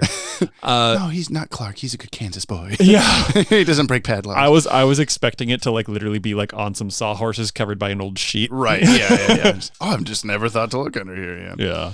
When Martha finds Kal-El, Jonathan and her discuss possible names for their adopted baby. Martha suggests Christopher or Kirk, which has to be based on Christopher Reeves. And Kirk Allen, who is the first man to play Superman in live action. That's a sweet callback. Yeah.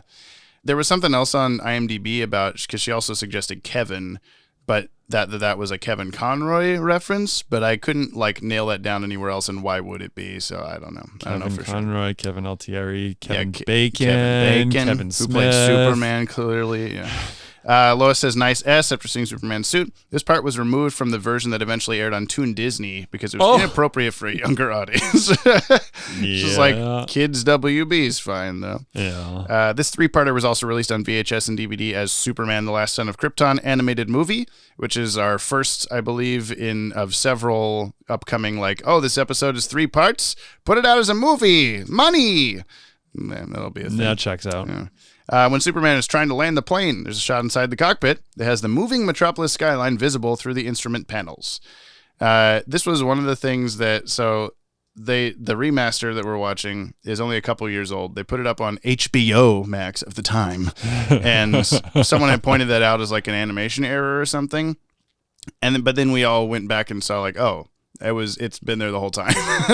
You just see like there's the instrument panel in front of the pilots, but it's just like semi-transparent. You can see all the buildings like flying by and Superman being there and all this stuff. It's weird. Oh. But the funnier one of the goofs there, for the first few weeks of its initial HD remastering upload to HBO Max in 2021, in the final scene with Superman confronting Lex in his office, the background behind Lex as he spins around in his chair was completely solid green, as the green screen keying effect had accidentally not been applied. So for weeks on HBO Max, Lex Luthor just had this bright green background behind him, and we did a short about it on YouTube because it's like it's really funny when it plays out that way, where he's just like, "Oh, I'm really mad at you, guy in my office," and it's just green behind him, and then suddenly that guy goes, "Oh, I think you have bigger problems," and just walks out. And then he turns around to face the green screen, and then suddenly it cuts to Superman being there. That's amazing. I think you have bigger problems in that there is a giant green wall behind you, and you need to get the fuck out. Did anybody edit stuff into the green screen? See, this is the thing. So we posted that short a few months ago, and comment after comment after comment is like, "Oh my God, this is such good meme material. I haven't seen any fucking memes with it yet. Do it, people listening. Come on." Including future James editing this episode. It shouldn't be me. I shouldn't have to do this shit. Yeah, you should. Yeah, okay. And then last I have Per Wizard Magazine number 64 in 1996, December. Yes? Mm-hmm. I'm sorry. Can we go back in time a second? Yeah. What? Can I request that you put behind... Lex Luthor, I think you have bigger problems. Could you put in a jumping chimpanzee? Oh, like in the Freakazoid intro? Yes, please. Chimpanzee. I think you have a bigger problem. Yeah. It's just Freakazoid swinging around. Per Wizard Magazine number 64, December 1996, this debut of Superman the Animated Series placed 100th of 101 shows in the Nielsen ratings for the week of its premiere. So pretty damn low. Whoa! Partially due to its primetime slot. Still, it drew rave reviews, in quotes. That sounds like a hard thing to accomplish. Yeah. I think the weird thing is like, so there's this whole like, you can find it on YouTube. There's a video of when it premiered on the WB was like, this whole giant event. It was hosted by some actor from a popular show at the time that I've never seen in my life. He's like, "It's me, this character from this show no one's heard about. I'm a zany guy. We're going to watch Superman it's 1996.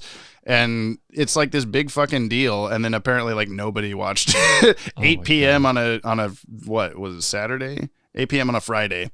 So I don't know. Just nobody watched. But that's not like normal time that this will be airing for the rest of it. So yeah, whatever. That's all the trips I got. Cool. Good trips. Thank you. So what we do next here on this show is we do keen effects in the Superman debut episode. I will start and say I really liked all the fire and explosions at the end with the Lexoscale 5000 and all the electricities and all that stuff. Pretty cool. That was good. I would say in general, the overall presentation of these 3 episodes is higher on the keen scale than most Batman episodes. And I know that you're saying that opposite in terms of maybe cinematic quality or like grittiness, aesthetic, whatever. Like, sure. I agree with that. I think it was just cool to me that just right off the bat, like everything on Krypton, everything, the rocket and the planet exploding, everything was just like, only like a year has passed since the last Batman episode. They just leapt up in like, here's what we can do, and we're gonna do it now. Yeah. There's not a lot of like, ooh, that was bad. Like, I really can't even think of anything. There's a couple of shots of people's faces that are a little weird, maybe, but like, yeah. For me, the one thing that was the only thing that was weird really was like that some people have like the white scleras. Yeah. Scleras, thank you. You're really like stuck on that sometimes. It was a Batman thing too, where like some people just had dots for eyes, and you're like, I don't understand. It's a weird thing to me. Like, why are you have skin eyes? You've got eye eyes. Yeah, and then Superman in close-ups had white eyes. Yeah. Eyes. Yeah. But keen effects. I mean, there were definitely some like good bits, and I think during like the fights, they were kind of flexing their creativity. The like missile blowing up in the water, and then you see the above water explosion as well when he's fighting the robot. Right. I mean, it's just all like nothing nothing stood out because all of it was good. Yeah. You know, the It was all planet very Krypton solid. exploding Yeah, with the like green nuclear whatever and the shards and the portals. Oh, and green nuclear shards, you say? Oh, those are absolutely coming back. I know. Oh, okay. Yeah, you asked me that question during the episode too. Yeah. About kryptonite. Yeah. And I was like, oh, kryptonite. Like I thought I'd never connected that maybe maybe I just didn't remember or know that he was from Krypton. Pieces of Krypton, Yeah. And so my prediction now is going to be that those shards are the kryptonite that like beats up Superman at some point in time. The ones that just happen to be going through the portal that he exploded or that Whoopsie, exploded. Yeah. Well, I didn't notice this till this time. Was like in the end of part 1, the portal opens, Superman goes through the portal, and little chunks of planet also go through, and that's always been my like, yep, there goes the kryptonite. Yeah. But in part 2, also when he comes out of the portal, you see like a whole little swirl of rocks shoot out of the portal right behind him, and I've never noticed that or like clocked that before. As like, oh, they're here, they're here. So yeah, lots of introductory things in this, lots of setting things up. Yeah. I mean, this is just a big the first platter episode, of here it is. Yep.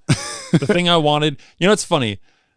It's the thing I wanted in Batman, like the whole time, obviously. Connective tissue and things. And now getting it, I'm kind of like, I don't know. Maybe it was kind of nice in Batman just having this like kind of like Next obscure. thing. Who knows? When are we going to get the backstory? I think as it builds up, you'll be happier with this.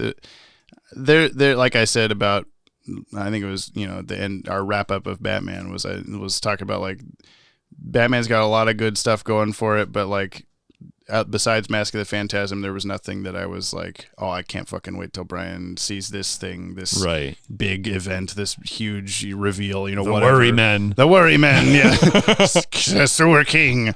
But in everything going forward, like it just keeps getting like bigger and bigger, and there's just gonna be all sorts of shit that I'm like, we're finally to this and all this stuff. So yeah, I will as sappily as possible, as like a tree leaking juice. I will say I think part of why I was tearing up a little bit at Krypton exploding was also like it's setting off this like, fuck, like we're here, man, like we're in it. I've said this already, but it's just like I think I was tearing up a little bit at like I have never gotten to show someone these shows like in order. Like even if you're talking production order, I don't like it's like when I've showed Jessica a couple of the shows that I thought she'd be interested in and we're done. I showed Julia a couple of the shows I thought she'd be interested in, we're done. This was like I'm firmly establishing with you, like we're through Batman now. We're to this one, like we're gonna keep going, and I'm like, I'm just very excited. This is your wildest dream. Yeah, I'm so hard right now. All in one. What, you went to your nipples for that too? Yeah, and that's the way I describe it. Yeah. Just oh my god, I just want somebody to see all of this, and now you have your lackey. Well, that's a tiny percent of it. No, just that like. I thank you for agreeing to do this because I'm just very excited to show you the cool stuff, and I'm glad that so far you've been into it enough that you're accepting of the smooth Robin shirt and you're still wearing today. And yeah, I agree with you that you may never be like Jamie level of interested in these shows, and that's fine. Nobody is. But just that like. Yeah, that you've agreed to do this, and I can't wait for you to see the stuff, and thank you. Yeah, dude. I mean, it's cool, and it's cool to see, like, this is nothing that I would have just done on my own. Exactly, yeah. And it's a cool experiment to, like, you hear some trivia, you get some behind the scenes, you get to talk to some people who made the thing happen. Yeah. Hi, Dan. Hi, Dan. And also just kind of going out even, like, I have a lot of artistic appreciation. It might not sound like it on the podcast all the time, but like I love going to museums. Yeah. I have not been to the Big Bus Museum. Yeah. Of art. Yeah. No, I mean you're a photographer. You've been in performance art groups and all this stuff, so it's like you get it. You're gonna enjoy it. Yeah. And so it's cool to like even see Marvel the things dude, like sort of, like Alex the other day talking about. Why is my brain completely forgetting that very famous director? Oh, Alfred Hitchcock. Thank you, Hitchcock. Yeah.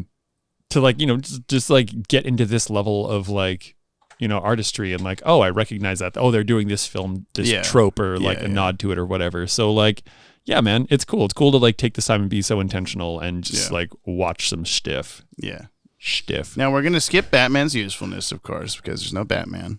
He's talked about. Mentioned. Yeah, he's a nut. Give Batman 0 nuts.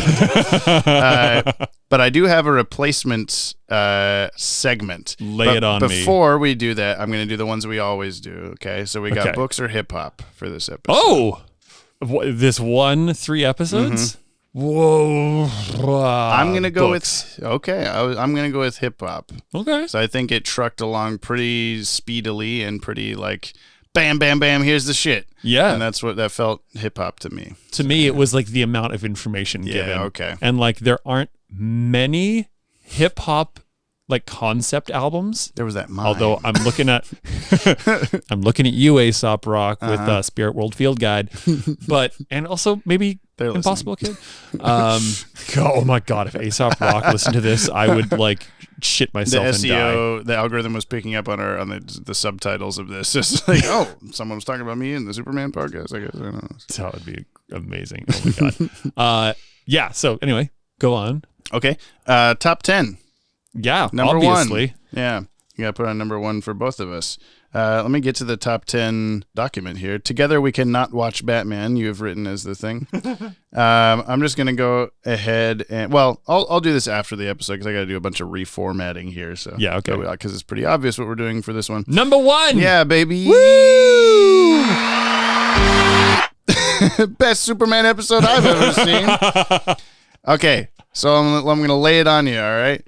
So lay it. Here's the thing. Give me the thing. Give me the thing. I'll give you the thing. For starters, I would say when we started Jump on the Bat-Wagon. Yes. Besides the like cast trivs type of stuff, there was no set in stone segment. We've organically come up with them over the course of the podcast. Correct. And far be it for me, from it for be me, to just introduce a segment non-organically. I mean, you would do that. I would do that. I'm going to right now.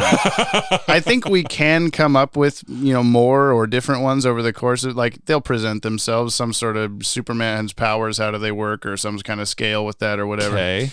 But I would like to replace Batman's usefulness for the meantime, and Batman's usefulness can come back when there's Batman stuff. Okay.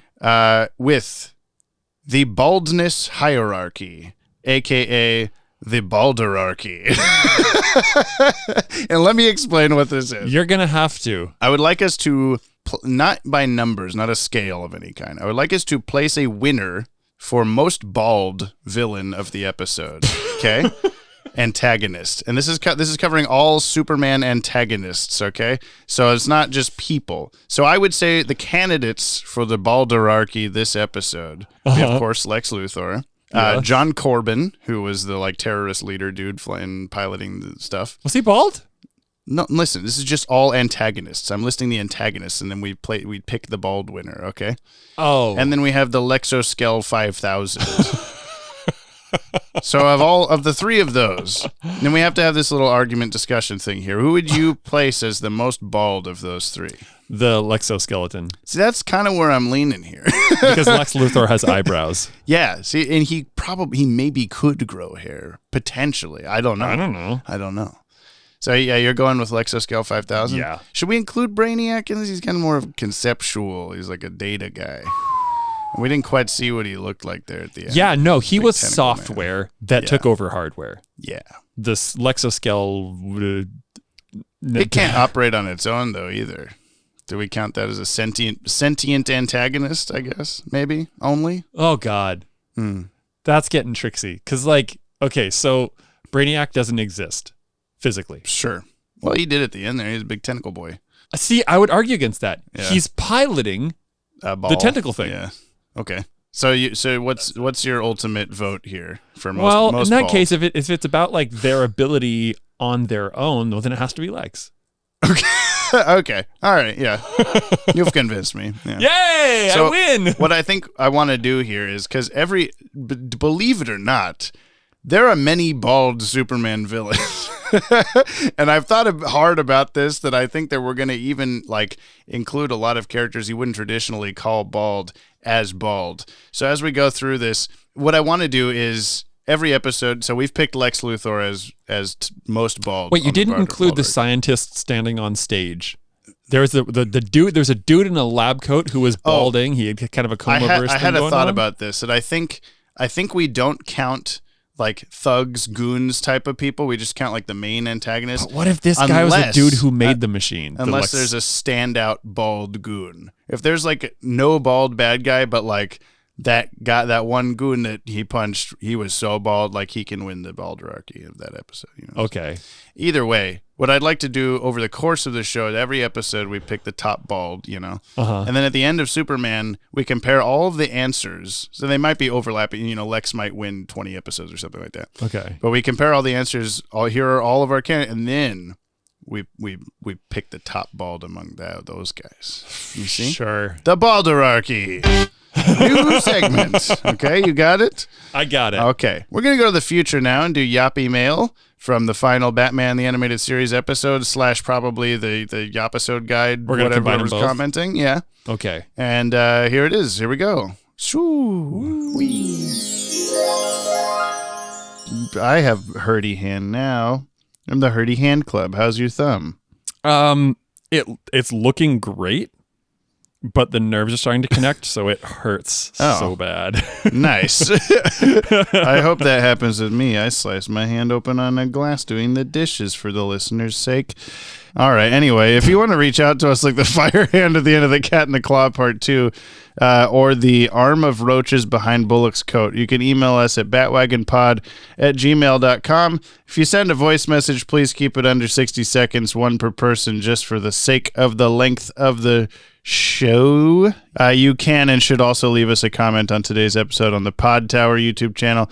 But if you send in mail or leave a comment, please do not spoil anything past this episode for our little baby Brian. This is from Jacob Alvarado, the Yoppie Dudes. Hello, Yoppie Dudes. Hello. I've really enjoyed this podcast and being part of this Bat-Wagon community. Lots of fun on going through BTAS again. One of my favorite shows. Excited to hop into STAS with all of you for my first proper watch through. Lastly, I was watching the BTAS documentary Heart of Batman on YouTube. I went to pause it and I was thrown off when I read Yoppie Mail on the title. I realized I watched the podcast before watching this and somehow YouTube done goofed and merged the video with your titles. Thank you for making us laugh over these last 2 years. Never forget Jamie and Brian Broderick live, laugh, yop. Yeah, it's a screenshot of this BTAS documentary, but all the like time codes are our time codes, so it says Yoppie Mail and all this stuff. That's amazing. I wish that was real. Yeah. This is from Daniel Barnhart. Hey, James and Brian. This is my first time writing to the show. Hello. Welcome. You get one of these. I have been one of the secret listeners who desperately wanted you to get to Superman the Animated Series. There was always a missed opportunity to not start the DCAU with the big blue Boy Scout. In my opinion, Superman sets the tone for the rest of the animated universe with its art style and sense of humor. As for this episode, I'd like to point out, did anyone else feel the plane sequence would have improved with the Seinfeld theme playing? Well, yep. Okay. Yeah, of course. Obviously. As for Superman's usefulness, I would give 5 flybys creepily under Lois's car out of 10 crawling under Lex's skin. Keep up the good work, guys. Thanks, Daniel Barnhart. Thank you, Daniel. Welcome to the fold. This is from Carly Barrett, Superman Mail. I have 2 messages that are 1 minute combined. Please don't Yoppie banish me. This one says play first, even though it's second listed. So I'll do the Alice in Wonderland. I'll do it how you're supposed to, I guess.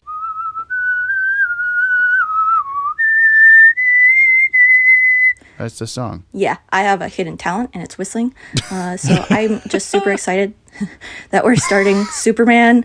He's my favorite character, and I don't know. I just have so many thoughts about him, and I'm excited that we're starting out. And as a Asian adoptee who grew up around people who are nothing like me, I find him really charming in this series and relatable, unlike most people. And I have so many thoughts about Superman. I can't even say all of them, but cheers to Superman the Animated Series. I hope you like it, Brian.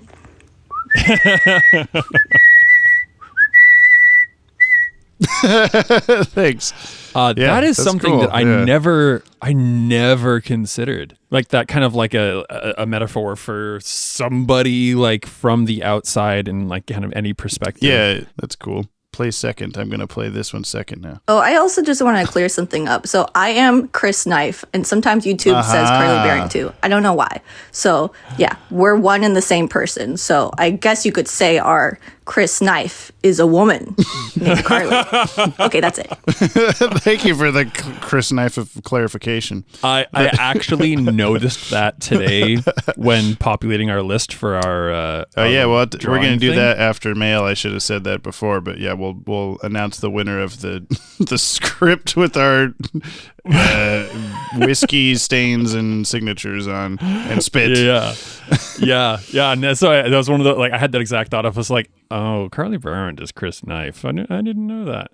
We'll try to be better, but hopefully YouTube will too. Does Mark Aquino know that? Is he listing both of them in the thing? If so, keep doing that. We had a new Apple Podcast review from Kyle Naranya. I have jumped on this wagon. 5 stars. Thank you.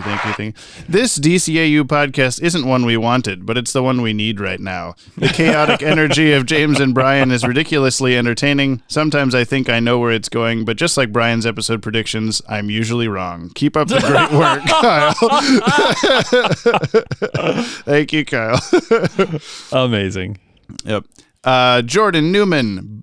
Bonus. Oh, so some people sent in mail for the bonus episode, not realizing we weren't doing mail because we didn't even know if we were doing mail or not. This is technically for that. I'll let it slide. Just for your own amusement, not intended to count for mail unless you want it to. Yeah, I'm just going to play it. We'll find out. Do.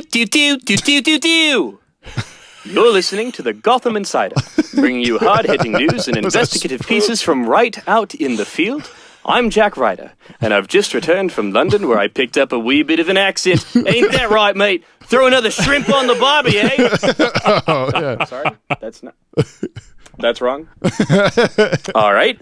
Sorry about that, folks. I got a little bit carried away after my time in London. I just wanted to check in with you folks to see... Oh, I'm sorry, what's this? Note from Summer, something...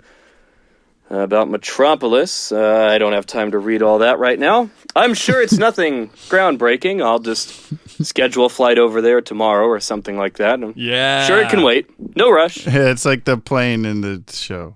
It's like you're on the plane, I think. Thank you, Jordan. Scotty Cameron, Synopsis Speedrun. That was also for the bonus episode.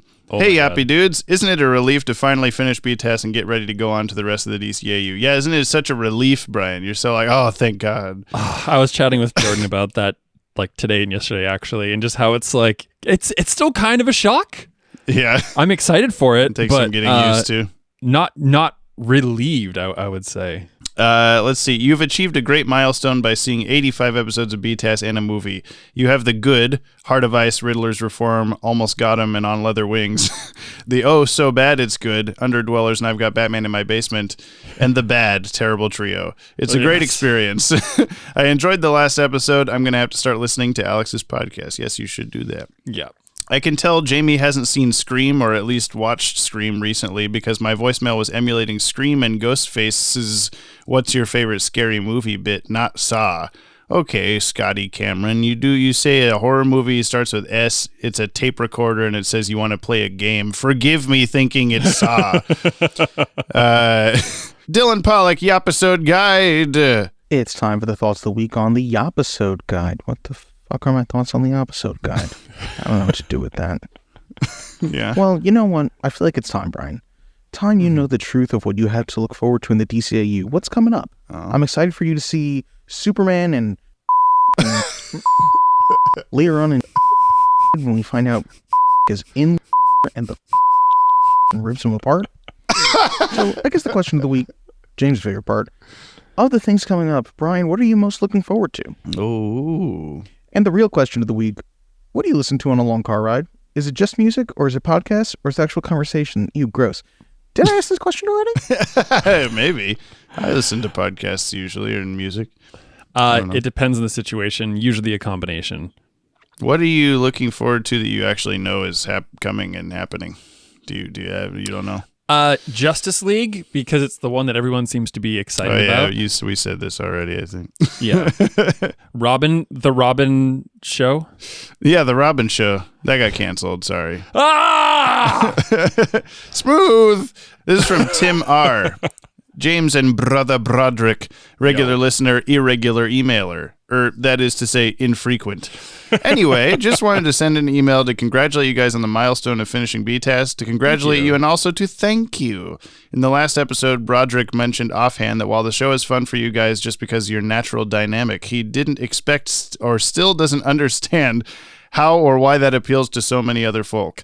I think it was in regards to people binge listening. Speaking for myself, the dynamic you guys share is one of the main draws of the podcast. Yes, the hook of the show is Batman and the DCAU as a whole, but I would say the heart of it is just your guys' friendship and just the overall good vibes. That's why we keep coming back. It's why I do, at least.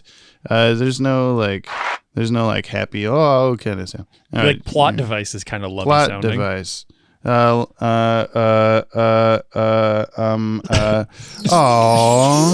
takes so many buttons. I'm sorry. Your podcast premiered a year and change into the pandemic, mere weeks before the FDA approved the first COVID vaccines. We got a timeline going for this. At the time, I was caring for my now late grandmother. She was on what they call palliative care, hospice basically, but in home and a bit more long-term. She was sick pre-COVID. She was 97, so while still upsetting, her death wasn't shocking.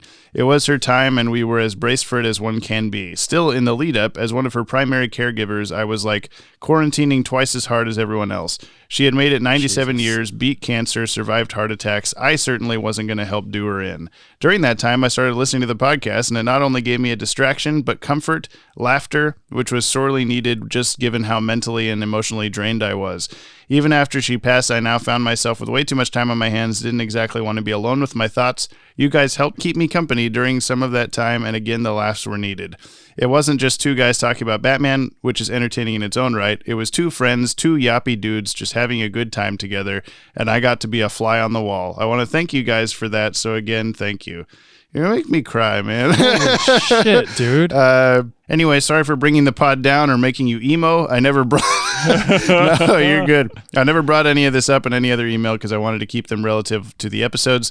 Keep things fun, focused, and yappy. Given the reflective nature of this episode, though, and Broderick's offhand remark last week, it seemed like the best chance I'd get to say thanks, and I really wanted to.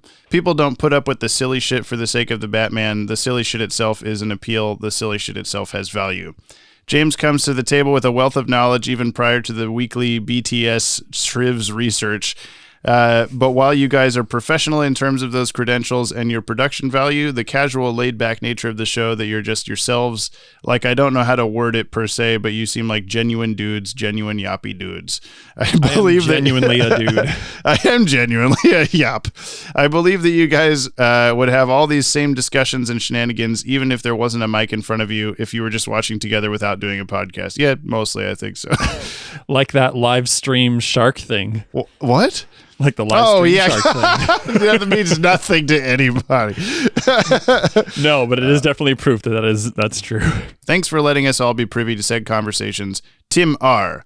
Sorry for the length of the email. You don't have to read it on air if it's too lengthy. Oh, you put that at the end. No. Thanks, Tim. That's very Tim, nice of you. Thank you for sharing that. That was a hard time for a lot of people, and I think there's certain people that got singled out even harder still for whatever reasons, and I'm sorry you had to go through that, but I'm really honored that we were able to be there in some form to help you out. I haven't heard a tale of such magnitude like that before in terms of our necessity per se, but yeah, that's one of a handful that I've heard now of like, oh, thank you for existing type of comments. They're like, okay, cool. I'm glad we do this. So yeah. Thanks, Tim. Flipping over to the next one, M. Drew. Requested pictures, and it's just a photoshopped image of a like error flag that says marked safe from foot pictures today. Oh, it's the Facebook marked safe thing. I get it. Thank you. Nice. Thank you. Those won't load no matter how much I click. All right, this is from Jordan Newman. I think we're now into the Superman stuff. For sure. A full musical minute. Jack Ryder's flight got delayed, and there's just so much music to talk about sent from my iPhone. Let's just start with the obvious. This Superman theme is beautiful. Just as Shirley Walker was able to capture the Elfman essence in her Batman theme, she's kind of captured a John Williams spiritual successor Superman theme here. It even has the same pattern as the Superman theme from John Williams, with this sort of brassy main theme and then a more flowery woodwind-centric bridge. image. Also, the theme that plays during Clark's first flight is beautiful. It's magical. It has a lot of wind chimes in it, and the melody in there feels a lot like the love theme from Superman when he first flies with Lois. The theme of the bad guys piloting robots and stuff is this bum-ba-dum, dum-da-da-dum, and it feels more like a groovy version of what I imagine John Williams would have written had he scored this. We get a little bit more of the importance of silence with Superman staring down Lex, and the music cuts out, and then the music rises back in real sinister when Lex starts to monologue. I just think this is a great homage, all in all, to one of the most superhero-sounding things ever written. Never apologize for loving your fandom and try to stay optimistic. You made it.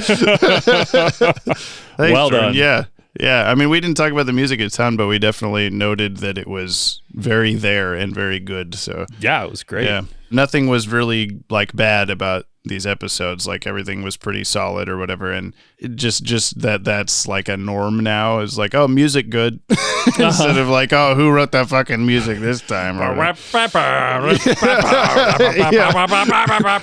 got Batman in my basement.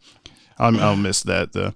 Yeah. Chanda Hulk, The Last Son of Krypton Part 1, or Kal-El jumps on Krypton's final wagon. Greetings, James L. and Brian Eack. There you go. that was pretty low hanging, you know. Low-hanging fruit is still fruit. It is delicious. Great googly moogly, it's all gone to shit. Part 1 of The Last Son of Krypton had a lot more than I expected. I'd never seen it before, so I was surprised to find Brainiac there. Didn't expect it or the dog to show up in the show, at least not this early. I'm sure Brainiac is a surprise tool that will help them later. Overall, I'd say it was pretty alright animation. Big ups to Dong Yang and Coco Enterprise. Also, the theme for Superman, ooh baby. Now, for me, I had to think of a gimmick to get inside the Yoppie Mail lore by the time they get to Metropolis. Until then, I bid the farewell, up and away, Chanda Hulk. Thank you.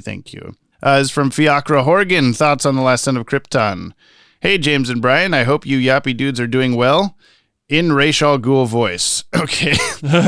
What's going on? Where am I? Why is it so bright? Where is the detective? Who is that bald Telly Savalas-looking motherfucker? Holy shit, is that a flying guy in pajamas? I must be tripping balls right now. In all my 600 years, I've never seen the likes of it. Okay, thoughts on part 1. This episode really surprised me. I thought it was really engaging. I think the choice to have the first episode focus on the downfall of Krypton and the loss of the potential life Clark could have had was a great choice by the creative team. It was cool to see the classic Jor-El villain Giant Squid Booger show up too. P.S. I'm not a huge fan of the clip show intro, but I guess they did it for the second half of BTAS too. I also really miss the title cards. Yeah, we didn't mention it on the podcast, but yeah, as soon as just like white text. And that was like for each one, and we're just like, oh man. I get it. Like it's okay. an economical decision, but yeah. Thoughts on part 2 and 3. Alongside part 1, these 2 episodes make for a great introduction to the world of STAS. The characters are all perfectly cast, and I love the dynamic between Clark and Lois already. I thought the flying chase scene at the end of part 2 looked a little too floaty. Yeah, they were moving kind of slow. But they quickly remedied that because the plane sequence at the start of part 3 was awesome. One keen effect that stood out was the giant shell casing from the robot ejecting and getting stuck in the windshield of a cop car. They didn't need to animate that, but that's pretty cool they did. I love how Lex's attitude towards Superman at the end of part 3 is basically, hey, dumb nuts. Oh, numb nuts. Hey, dumb nuts. I own everything you see. Get off my lawn. Also, why did the Luthor murder robot sound like a parked car when Corbin used the remote/key fob? Yeah, whoop. I don't know. Anyway, I'm sure you're going to get a whole ton of mail this episode, so I'll stop rambling. See you both next week. Stay yappy. Thank you. We shall. This is from the Sewer King. Oh, God. Superman's origin story. Okay. Hey, yappy dudes. So here we are at the beginning of STAS, and it premieres with the origin story. Yes, it does. Ready I am for the destruction of Krypton and Superman learning about his powers. It's all good, but Superman and Corbin's fight causes a lot of destruction, and Superman fights shouldn't cause any destruction, as some Superman fan gatekeepers say. Yes, they do. I'm glad we have Mr. Krabs as Lex Luthor and the return of our Katie Duvall. Stay, Yappy, your teacher, your leader, your master, your king. Thank you, sir. Thank you so much. Oh, he's just so great. I love him. I miss him. I've missed him for 2 years. Superwagon from Scarloey 1. btas was awesome, and I'm very excited to start stas. I guess we gotta wonder, what is this gonna be? Look, up in the sky. It's a bird. No, it's a plane. No, it's a Bat-Wagon. Hey, thank you. I should have put that first. Dino Face Individual. I read this one last night as it came in. I think you'll enjoy it. This is comment submitted by Judge Claude Van, which I think is supposed to be one of the Kryptonian councilmen.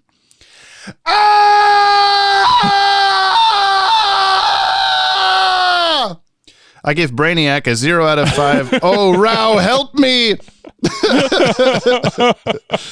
There we go. More yelling. Yeah. This is from Tip Tapricot. Contemplations on the Last Son of Krypton 1-3. Mm-hmm. All right, so here are the contemplations on the Last Son of Krypton parts 1-3. I'm not even scripting this because I'm really, really excited to talk about this. I'm going to be so wild about Superman now that we're watching it because I love this show so much. I've only seen it once, so this is going to be my first rewatch of the whole thing. I'm so excited. Oh my god. I love these first episodes. One, Clark is done so well. I like that they nailed just his personality, that he's sharp, that he's not stupid, that he's not naive or anything. That we get to see him growing up. We get to see him discovering things and the way that his home is still so grounded. And then also Lois and the chemistry there already. And also I love that the first episode is following Jor-El on the last day of Krypton because we know it. It's in the clip show that Krypton explodes. We all know it. That's the origin for Superman.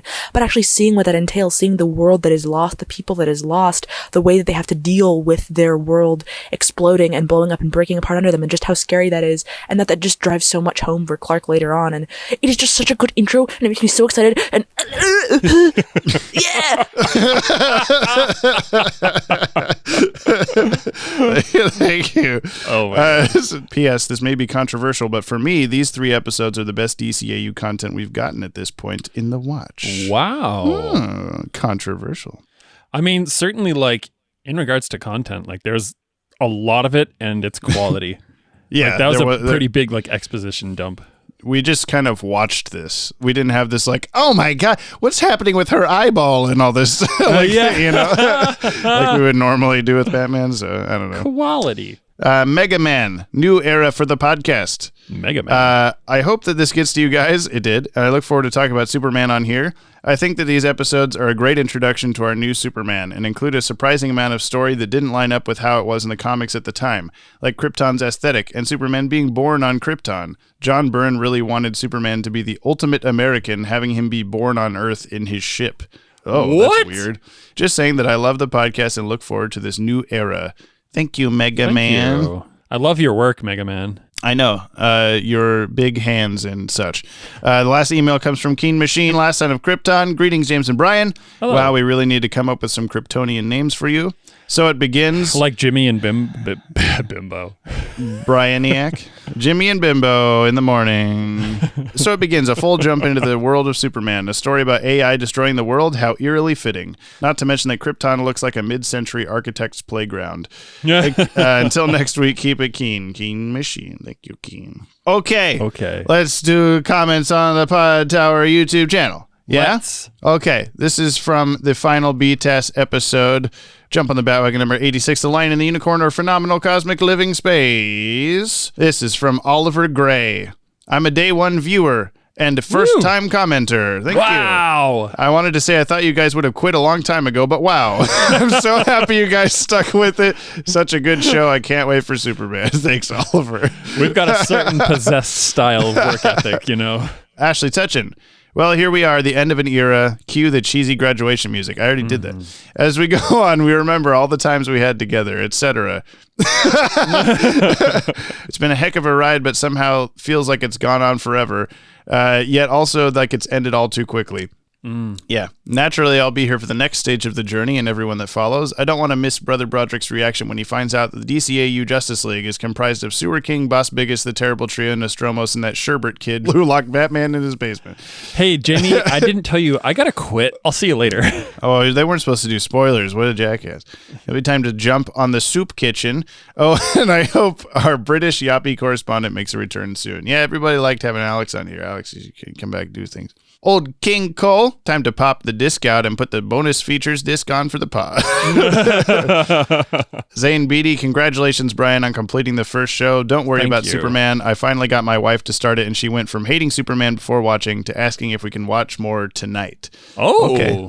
So Zane Beatty's wife approved.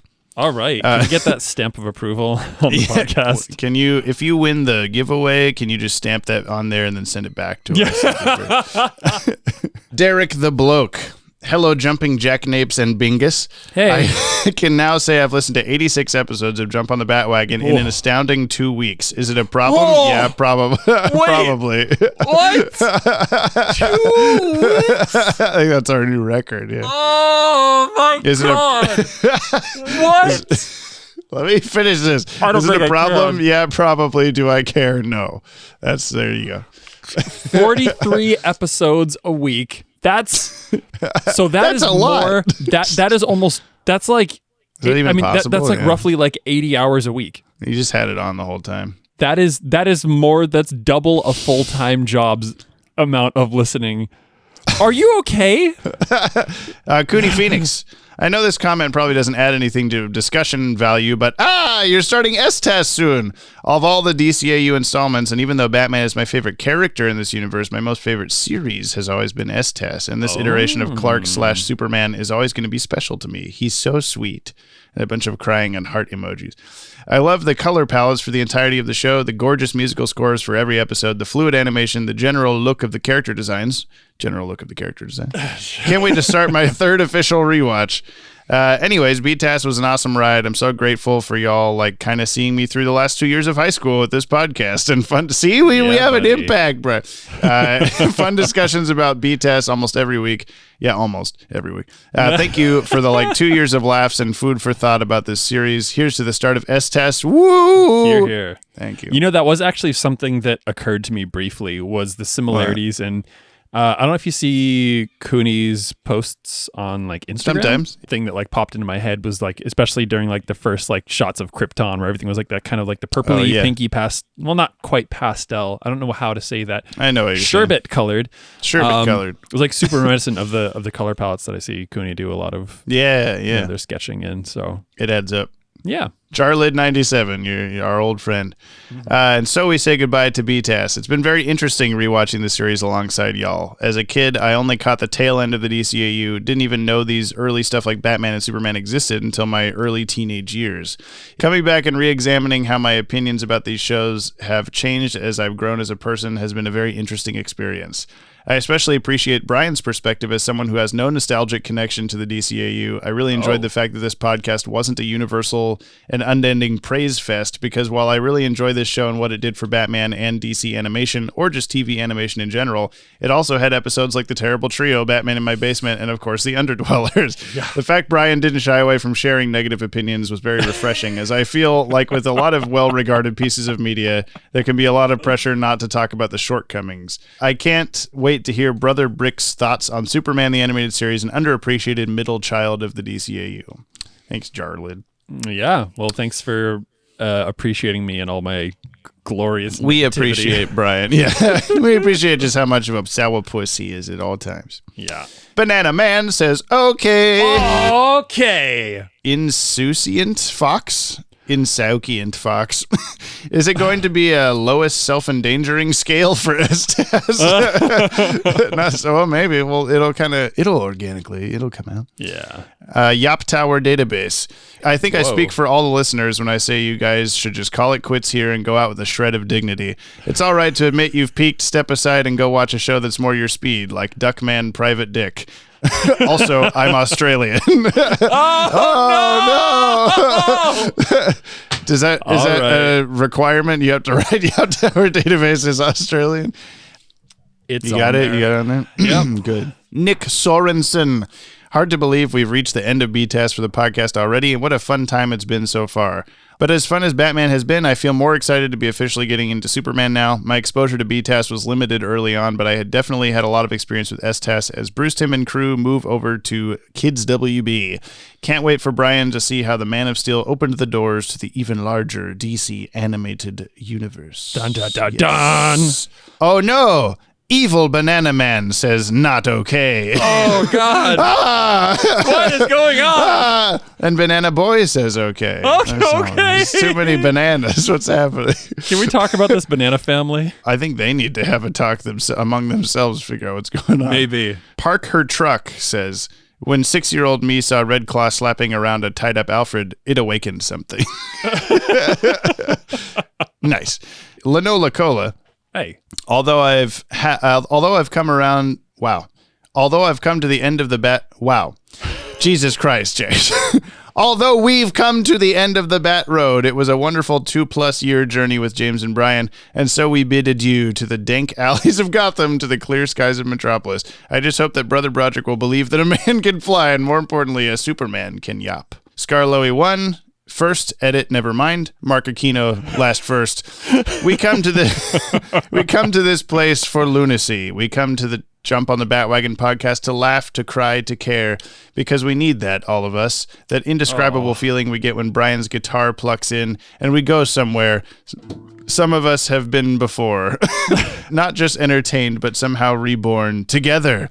Keen effects on a small 4x3 screen. Fire hands that I can feel. Somehow, nonsense feels good in a place like this. Our heroes feel like they're useful every once in a while, and stories feel like books or hip-hop. Because here, they yop. Jump on the Bat-Wagon, we make Fridays better. What a show, my friends, what a show. Raise your bat glasses to the btas team for all they did on this legendary series that changed the game in so many ways. I'm raising a glass. Cheers. So we don't have whiskey. This one goes out to Mr. Freeze. Mr. Freeze.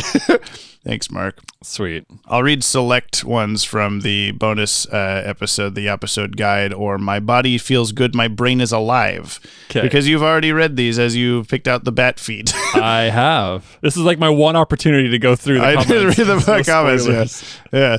I did really like Quinlan Jones's. Have you ever wondered what it would be like to watch two men stranded on a life raft with only a bottle of whiskey slowly lose their minds over the course of 3 hours? I mean, of course you have. Give it a listen. Yeah, that was a standout for me. Charles Motosierra. Well, now I have a picture of James and Mr. Smooth, both 12 drinks in. I'll put it. That was like 3 total, maybe. I don't know. I'll put it right next to the picture of Christian Bale's bat feet. Regarding Last Son of Krypton. Or You Son of a Krypton, or The Last of Us Kryptonians, or And Then Martha Walked Above the Waters, for she is the Lord and the Lord is within her, or Jeff Bezos Stares into the Green Void, parts 1 through 3. Oh, 2, 3, sorry. Great intro to Clark in Smallville. Somebody save me. And great action and writing. That's the Smallville theme song. Oh. By the way, I give Bibbo Bibowski a usefulness rating of 10 green voids out of 10, as without his info, Lois and Superman would have never stopped Lex's plan, and the nation of not Cuba would have started World War III. So James would have had to send his son to another planet. Yeah, I sure would have. Clowntown 97, I don't want your smelly script. Okay, then you don't get it because you didn't put bat feet, all right? Cool. Carly Barron, can I just say that is not at all what I thought Brian would look like? The bat feet especially caught me off guard. That's like the 3rd or 4th time someone's been like, Brian looks like that? Weird. He's been in the logo this whole time. Just imagine that as a human, I guess. I don't know. I want to know what people think that I look like. What did you look? Yeah, what did you have in your head? Yeah. I mean, there was the Weekly Planet podcast. There was a picture of one of the hosts with a guy that I figured was the other host that I saw like really early on listening to it. And then I listened to like dozens of episodes picturing those as the two guys. Yeah. And then it turned out that other guy was just some friend of his and not at all affiliated with the podcast. Oh. And I was like, then what does he look like? And then he finally like revealed what he looked like 2 years later or whatever. And again, wasn't what I thought because I was picturing that other guy. Yeah. So I don't know what people were thinking if you looked like. I'm sorry, guys. If you could do like a witness sketch of what you thought Brian looked like and send that in, that'd be cool. Okay, I'll read Mark's because it's the last thing. Finally, the first episodes of Superman the Animated Series. I'm so excited to begin this chapter of the podcast, and I argue that the series premiere of STAS does a better job of establishing the status quo than Batman did with either Cat in the Claw Part 1 or On Leather Wings, which I do consider to be a great episode despite some hosts thinking otherwise. Part 1, right out the gate, the series establishes itself as being so inherently different from btas as well as other on-screen depictions of Krypton, what with its M-shaped council, yeah, they're like weird shoulder pads, security guards looking like the Juggernaut from X-Men 3, and HAL 9000-esque brainiacs. In hindsight, the lead-up to Krypton's demise feels awfully similar to how it's depicted in Man of Steel, but without the unnecessary addition of a needlessly convoluted Chosen One narrative. Superman's origin story is so ingrained in our cultural DNA that a getting down to brass tacks approach to it... Oh, I'm just now realizing reading that out loud that brass tacks is like tacks made of brass and not tax like like taxes. Getting down to brass tacks with an X is what was always in my head. So. But now I've revealed Brian's face and it's all ruined. Makes sense in my opinion. It's fast-paced, but in a similar way to Mask of the Phantasm where they make every second count, and I like that. Also, I'm hoping for Bibbo to become Brian's new favorite side character. With a name like Bibbo Bibowski, how can he not love him? Overall, this was a great start to a terrific series that I adore so much. The backgrounds, the music, the characters, I love it, I love it, I love it, I love it, I love it. Oh yeah, he had a tweet about this also, where he was just like tagged us being like, oh my god, Superman is this week, I can't wait. Anywho, as per usual, Boss Biggest Bear Hugs, #1 podcast host, and this year multiverse of ours, John Jacob Jingleheimer Schmidt and Batfeet. Praise our Lord and Savior Dylan Pollock, all the stuff, all the names. So let's see. There's Chris Knifes in there. Mm-hmm. Carly is in there, yeah. So okay, all right. keep it that way. Everyone who isn't Brian, go watch the new Flash video on the main Watchtower channel. It's great. Yeah, do that. I still haven't thought of a new closer for my weekly comments, so I'm going to leave it up to you all. What should be my new smoke bomb closer? You got to figure that out. Remember, it has to be Superman related. Batman had smoke bombs, so what would Superman's equivalent to that be? Until next week, insert new Superman themed closing line here. I mean, I think it's up to you, but I don't know what the Superman equivalent to smoke bomb, freeze breath. I don't know. Freeze. What he throws it down at the ground. Figure it out. Okay, we got 2 things to do. What's the first thing, Brian? You're leading this now. It's Friday when you're listening to this. Mm-hmm. You know what also is this Friday? Is it Dylan Pollock's birthday, baby? To Dylan Pollock's house. Let's It's a birthday party. I mean, what do we even say? It's a happy birthday, the one listener of this podcast. Yeah, you can't kind of blow that up enough because like it's our only one individual it's the only person solo that listens listener. To this. Yeah, it's the listener. Yeah. I guess Dylan, thanks for like making all these giving accounts us and somehow thousands of listens and stuff. I don't know. Yeah, that's pretty. How you doing it? But you're a really good coder. Your bots are just tremendous. Thank you so much. Your jizzle is wonderful. Don't love that. You don't love jizzle. How can you say this? It's just the pronunciation, you know. What have I been saying it wrong this whole time? Yeah, you have. What's it supposed to be? Giselle. You got to put like a weird soft J, like and a Italian flair. Giselle. Yeah. Okay, I got it. All right. Well cool. done. It's a new era, everyone. I'm not going to remember that by next time. We're going to have to ask you again. It'll be recorded. Okay, good. And on top of that, it is high time. My God. So you made it through all 3 hours of the Yoppisode guide. Oh my God. Like, so you've earned it. It is time for us to draw a random name for our script thing. I've got a thing queued up here. I'm not used to Brian leading the thing. What do I do with my hands? You play with a fidget spinner. I don't have that nearby. Here, borrow mine. Oh, okay. Thank you. Taking sound effect. Good chunk. Good chunk. Gisela. Okay, so yeah, I'm just gonna give this wheel thing a spin, Jamie. I'm gonna see if you can hear through my headphones, so you can appreciate. Just spin the fidget spinner. That I'll throw it back to you. Ka-chunk. Ka-chunk. All right, here we go. This is for all the marbles.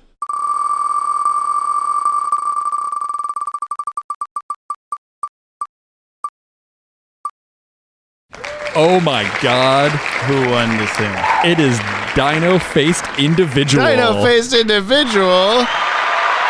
Nice. Congratulations. Okay. That is that's quite a collection of names there, and you came out on top.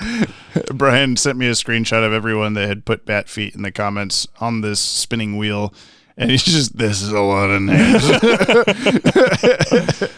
So people want our spitty paper, I guess. I don't know why, but it's definitely some lore at this point in time. So I guess we'll reach out via... I would say send us your actual name and shipping address and stuff like that to the email address, the batwagonpod@gmail.com, without the start. You know what it is.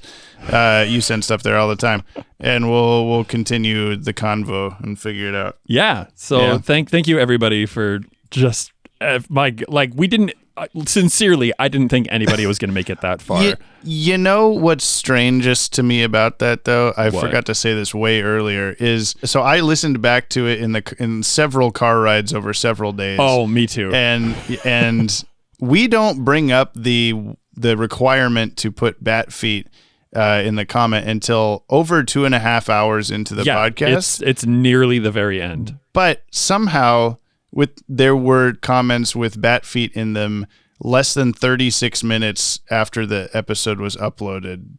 And I do not understand how that's possible.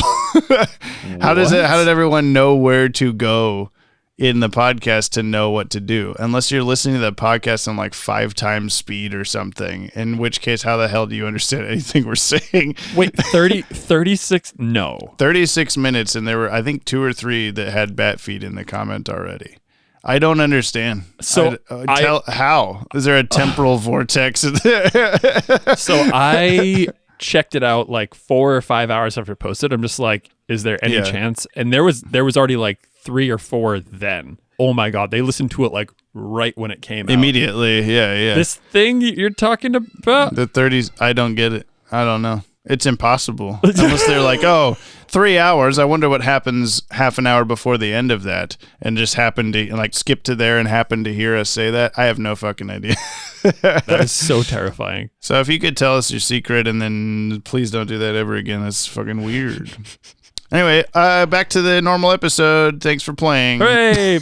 Thanks, listener. Ka-chunk.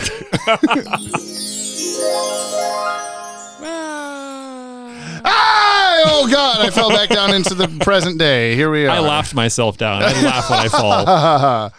All right. You wanna hear about next week's episode? I do. Okay, it's called Fun and Games. Okay. Now we're in the territory again where you don't really even fucking know shit. So I don't know what you're Fun Man. Fun Man. Superman fights Fun Man. Fun Man. You know, you're very close. Okay. Uncomfortably close, I think. Yeah. Nice. That's it, I guess. It's so weird. I feel like we should be talking more about this episode. There's a lot that happened, but we went through all the segments. We did all the stuff. We even did the fucking Balderarchy, baby. We put in some time. This is part 2 of the recording. I suppose that's true. Yeah. That doesn't mean anything to anyone else. They don't know. That's true. It's part 2 of Last Son of Krypton. I'm going to say all the outro stuff in a little pre-recorded outro segment from now on. So, oh, really? Thanks for listening, everybody, I guess. It's the end of the podcast episode. Wow, we're just going to cut it just like that. And it's over now. Wow. Okay. Wow. We'll see you next time. Okay. Okay. Okay. For Superman versus Fun Man. Looking forward to it. Superman's like, no fun here. I don't know. Do you want to go a few rounds without your fun? And he's like, too bad. I'm going to punch your face off. All right. Bye, everybody. Bye. Happy Superman. He's so happy.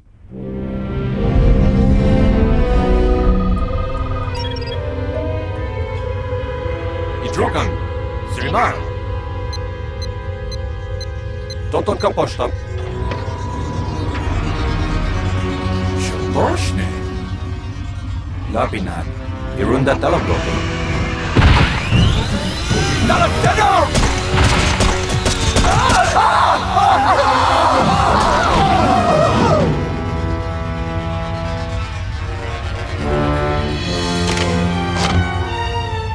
Brainiac systems activated.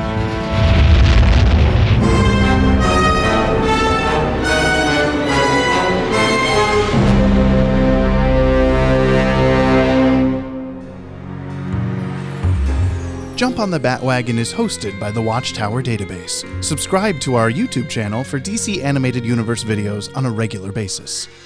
This podcast is edited and produced by yours truly, James Strecker. Musical themes by Kimmy, Cooney Phoenix, Viltsu, and of course, my smooth co-host, Brian Brother Broderick Manili. To buy us a Yoppie beverage and hear your name read in a future episode, or to nab yourself a Yoppie Dude t-shirt, please visit the links in today's show notes. And thank you for supporting the show. You can hear more on today's DCAU episode by checking out our friends over on the DCAU Review and Timm Talk podcasts. Please leave us a 5-star review on your app of choice. You'll damn well hear it read on the show. And remember, if you'd like to reach out to us like the fire hand at the end of The Cat and the Claw Part 2, you can email batwagonpod@gmail.com or leave a comment on the Podtower. New episodes of Jump on the Bat-Wagon are released Fridays on all your favorite podcast feeds and watchtowerdatabase.com.